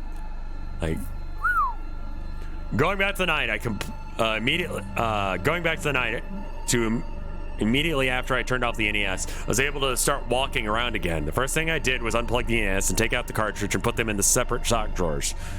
I looked over at the computer. All the screenshots you've seen so far this story were saved. I backed up all the images onto a flash drive before I turned the computer off, just in case. After that, I hit bed and immediately passed out. It was not restful sleep, but it was one of complete exhaustion. It felt like no time had passed before I was awoken again. And what a day it was. The first thought I recall having was, what the hell happened last night? No, I've definitely been there before, man. I thought about it for a while until it occurred to me the person that got my game from to begin with, Billy. So I called him up and told him just to come over to my apartment, which he did. I showed him the screenshots and gave him a very basic summary of what happened, unlike what I did here, where I wrote a fucking novel. At first he thought I was pulling a joke on him, but then he soon realized that it was not the case. Once it hit him that it was all real, he was speechless. Because everything I said sounded absolutely fucking insane. He made it clear that he had absolutely not tampered with the game and had no idea about any of this. So then the obvious question was asked to Billy. Where did you get this from? I got a simple answer. Another friend of mine that I trade games with. He assured me that this was a trustworthy person and that he never had any issues with games with him from before. So then Billy called him. But when we got this guy's story, he was as shocked as surprised at anyone, except he abruptly hung up on us. Clearly wasn't going anywhere. Before Billy left that day, he asked if I wanted him to take the cartridge and dispose of it. I sharply declined. He asked how I could still possibly want to keep that thing. I told him that I needed time to think it over. And that was that. Billy and I haven't talked much since then. Well, because his, ex-girlfriend's stuck in the cartridge. He can't get rid of it, man.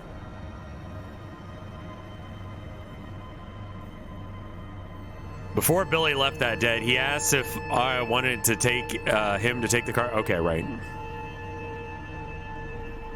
Billy and I haven't talked much since. Even though I've told him that this isn't the case. I get the impression that Billy thinks that what happened with the game is his fault.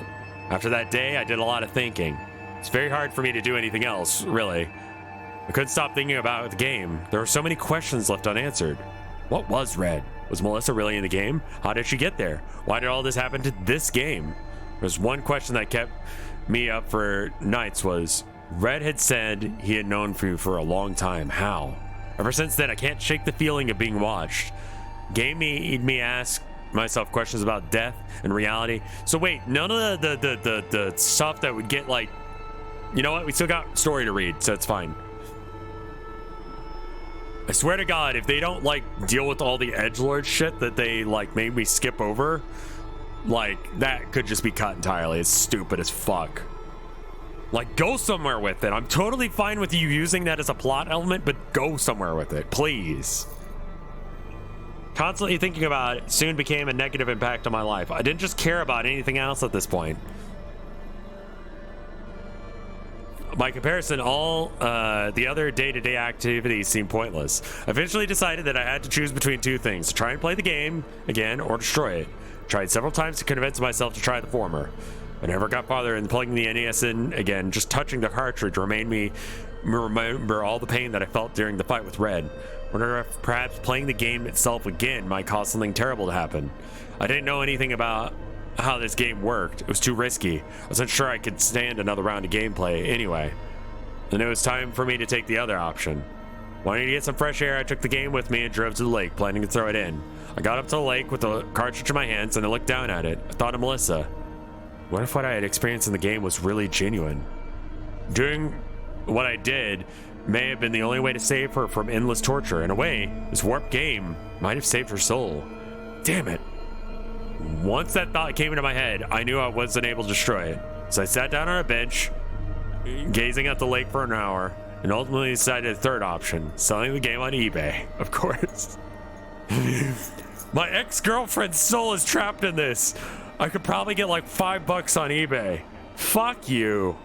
Maybe selfish, but I promise you that it had nothing to do with the money. I don't care how much or little I get paid for this game. Believe me, selfish because I don't want the responsibility of owning this cartridge anymore. I can't dwell on this torture device forever. The only way I can deal with this is by putting this game in someone else's hands so they have to deal with the pain that I had to deal with.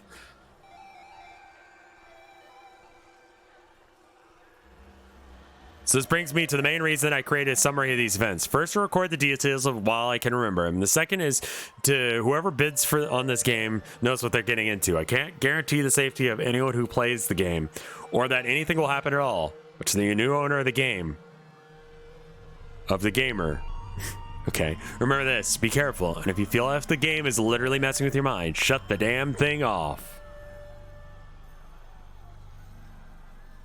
Yeah? And this is the,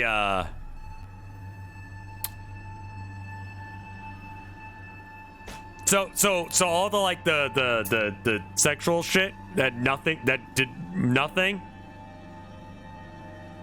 How do I find the alternate ending? Because I don't see that here. To be honest, this is, one of the more interesting creepypastas I've read, even though it doesn't make much sense. Still kudos for the author writing this. Can't wait for chapter 6 of the Godzilla replay. That was posted in 2018. I don't think it's going to be finished.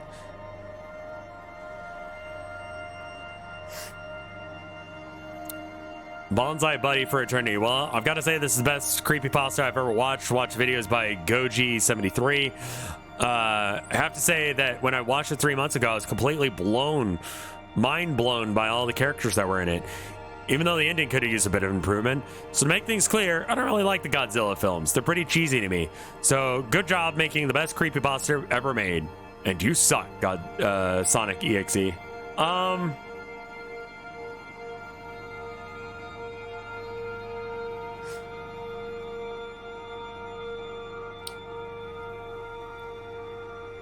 You might have to Google for it. Okay, we'll give it a go. NES Godzilla creepy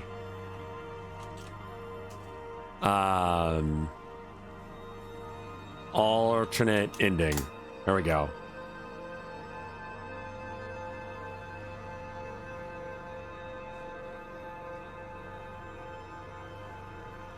There's like multiple different endings. There's one from LolPasta that says, I sharded myself out of sheer terror. Is that the one you mean?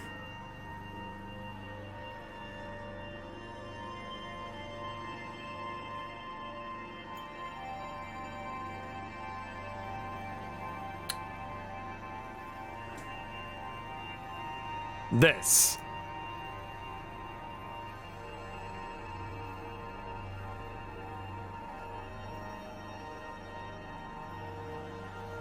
Okay. Well, it's fucked. Also, yeah, this is way too bright now. I see why people are mad about, yeah, the character design was good.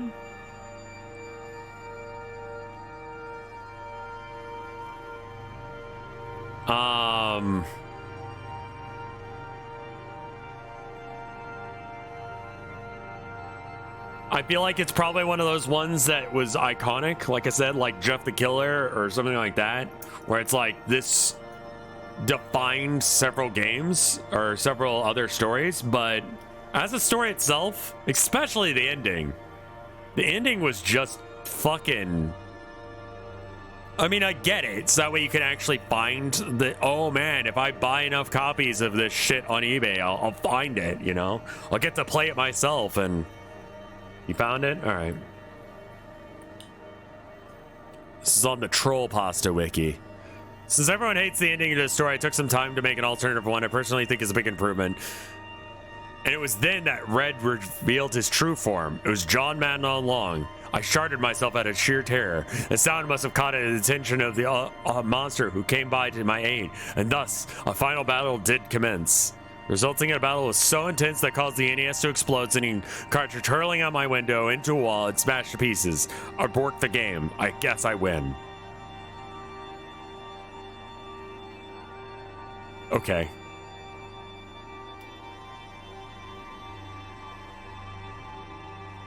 That was a so wait, the person who made that?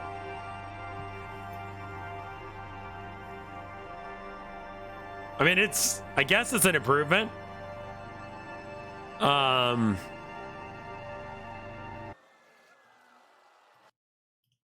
Okay. Characters were cool. Concept is fine. I got into the concept about halfway through.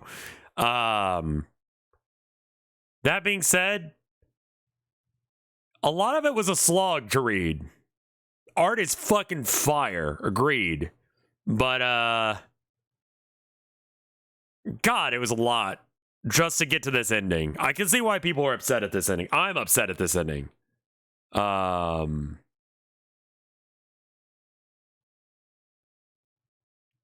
Weak ending, weak kind of story in a lot of ways, but kind of cool. Kind of cool. Solomon's still the best since 1973, though. Yeah, agreed. I'm gonna check and see if there's any art. So sorry, my sis is graduating. Okay, well, that doesn't concern me. Congratulations, though. And yeah, doesn't look like there's any art to look at. So also, Thicksgiving is now trending on Twitter, so I'm gonna go ahead and not look at that. Thicksgiving.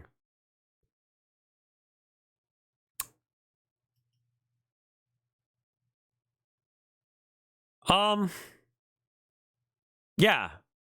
And again, I don't mind like graphic sexual content, especially like not cool sexual content being in stuff like this, but like do something with it, else it just seems edgy, you know? It's kind of a weird fucking thing to throw in there, you know? I don't know. Anyway, that's enough for me for now. I hope you enjoyed it. I will not be streaming tomorrow because I'm going to be hanging out with my wife and my dad. We're going to have turkey and mashed potatoes. And then Friday, I might stream or I might be dead from that. And then lastly, Saturday, I will definitely be streaming because I've got a charity thing to do.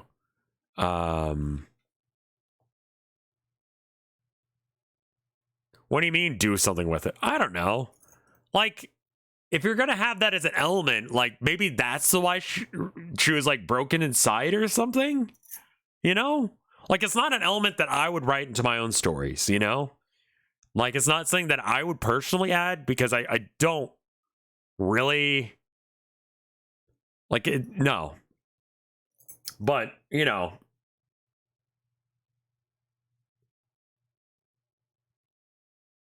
I don't know. I feel like you can go there. You could make someone a villain. It really just feels like they mentioned it without doing anything with the information. Sort of like saying that the girlfriend had red hair and really focusing on the fact that the girlfriend had like red hair or something. And then just like not going anywhere. Like, oh, because I kept thinking to myself, like, oh, that's going to come up. You know? I don't know how to make it relevant. I don't know either. I don't know why you would even have it in a fucking story like this. But, you know, but like her having red hair, like, oh man, like, is she red? You know, that kind of thing. But then like,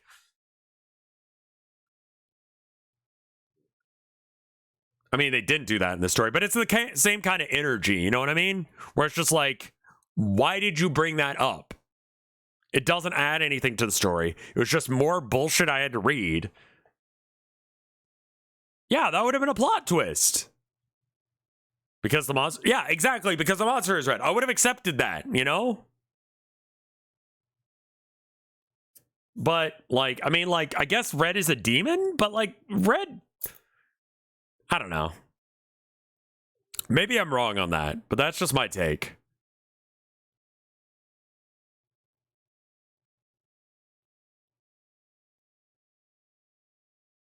And I'm fine with demons being, like, fucked up. Because, I mean, they're demons. That's what they do. But, like, I don't know.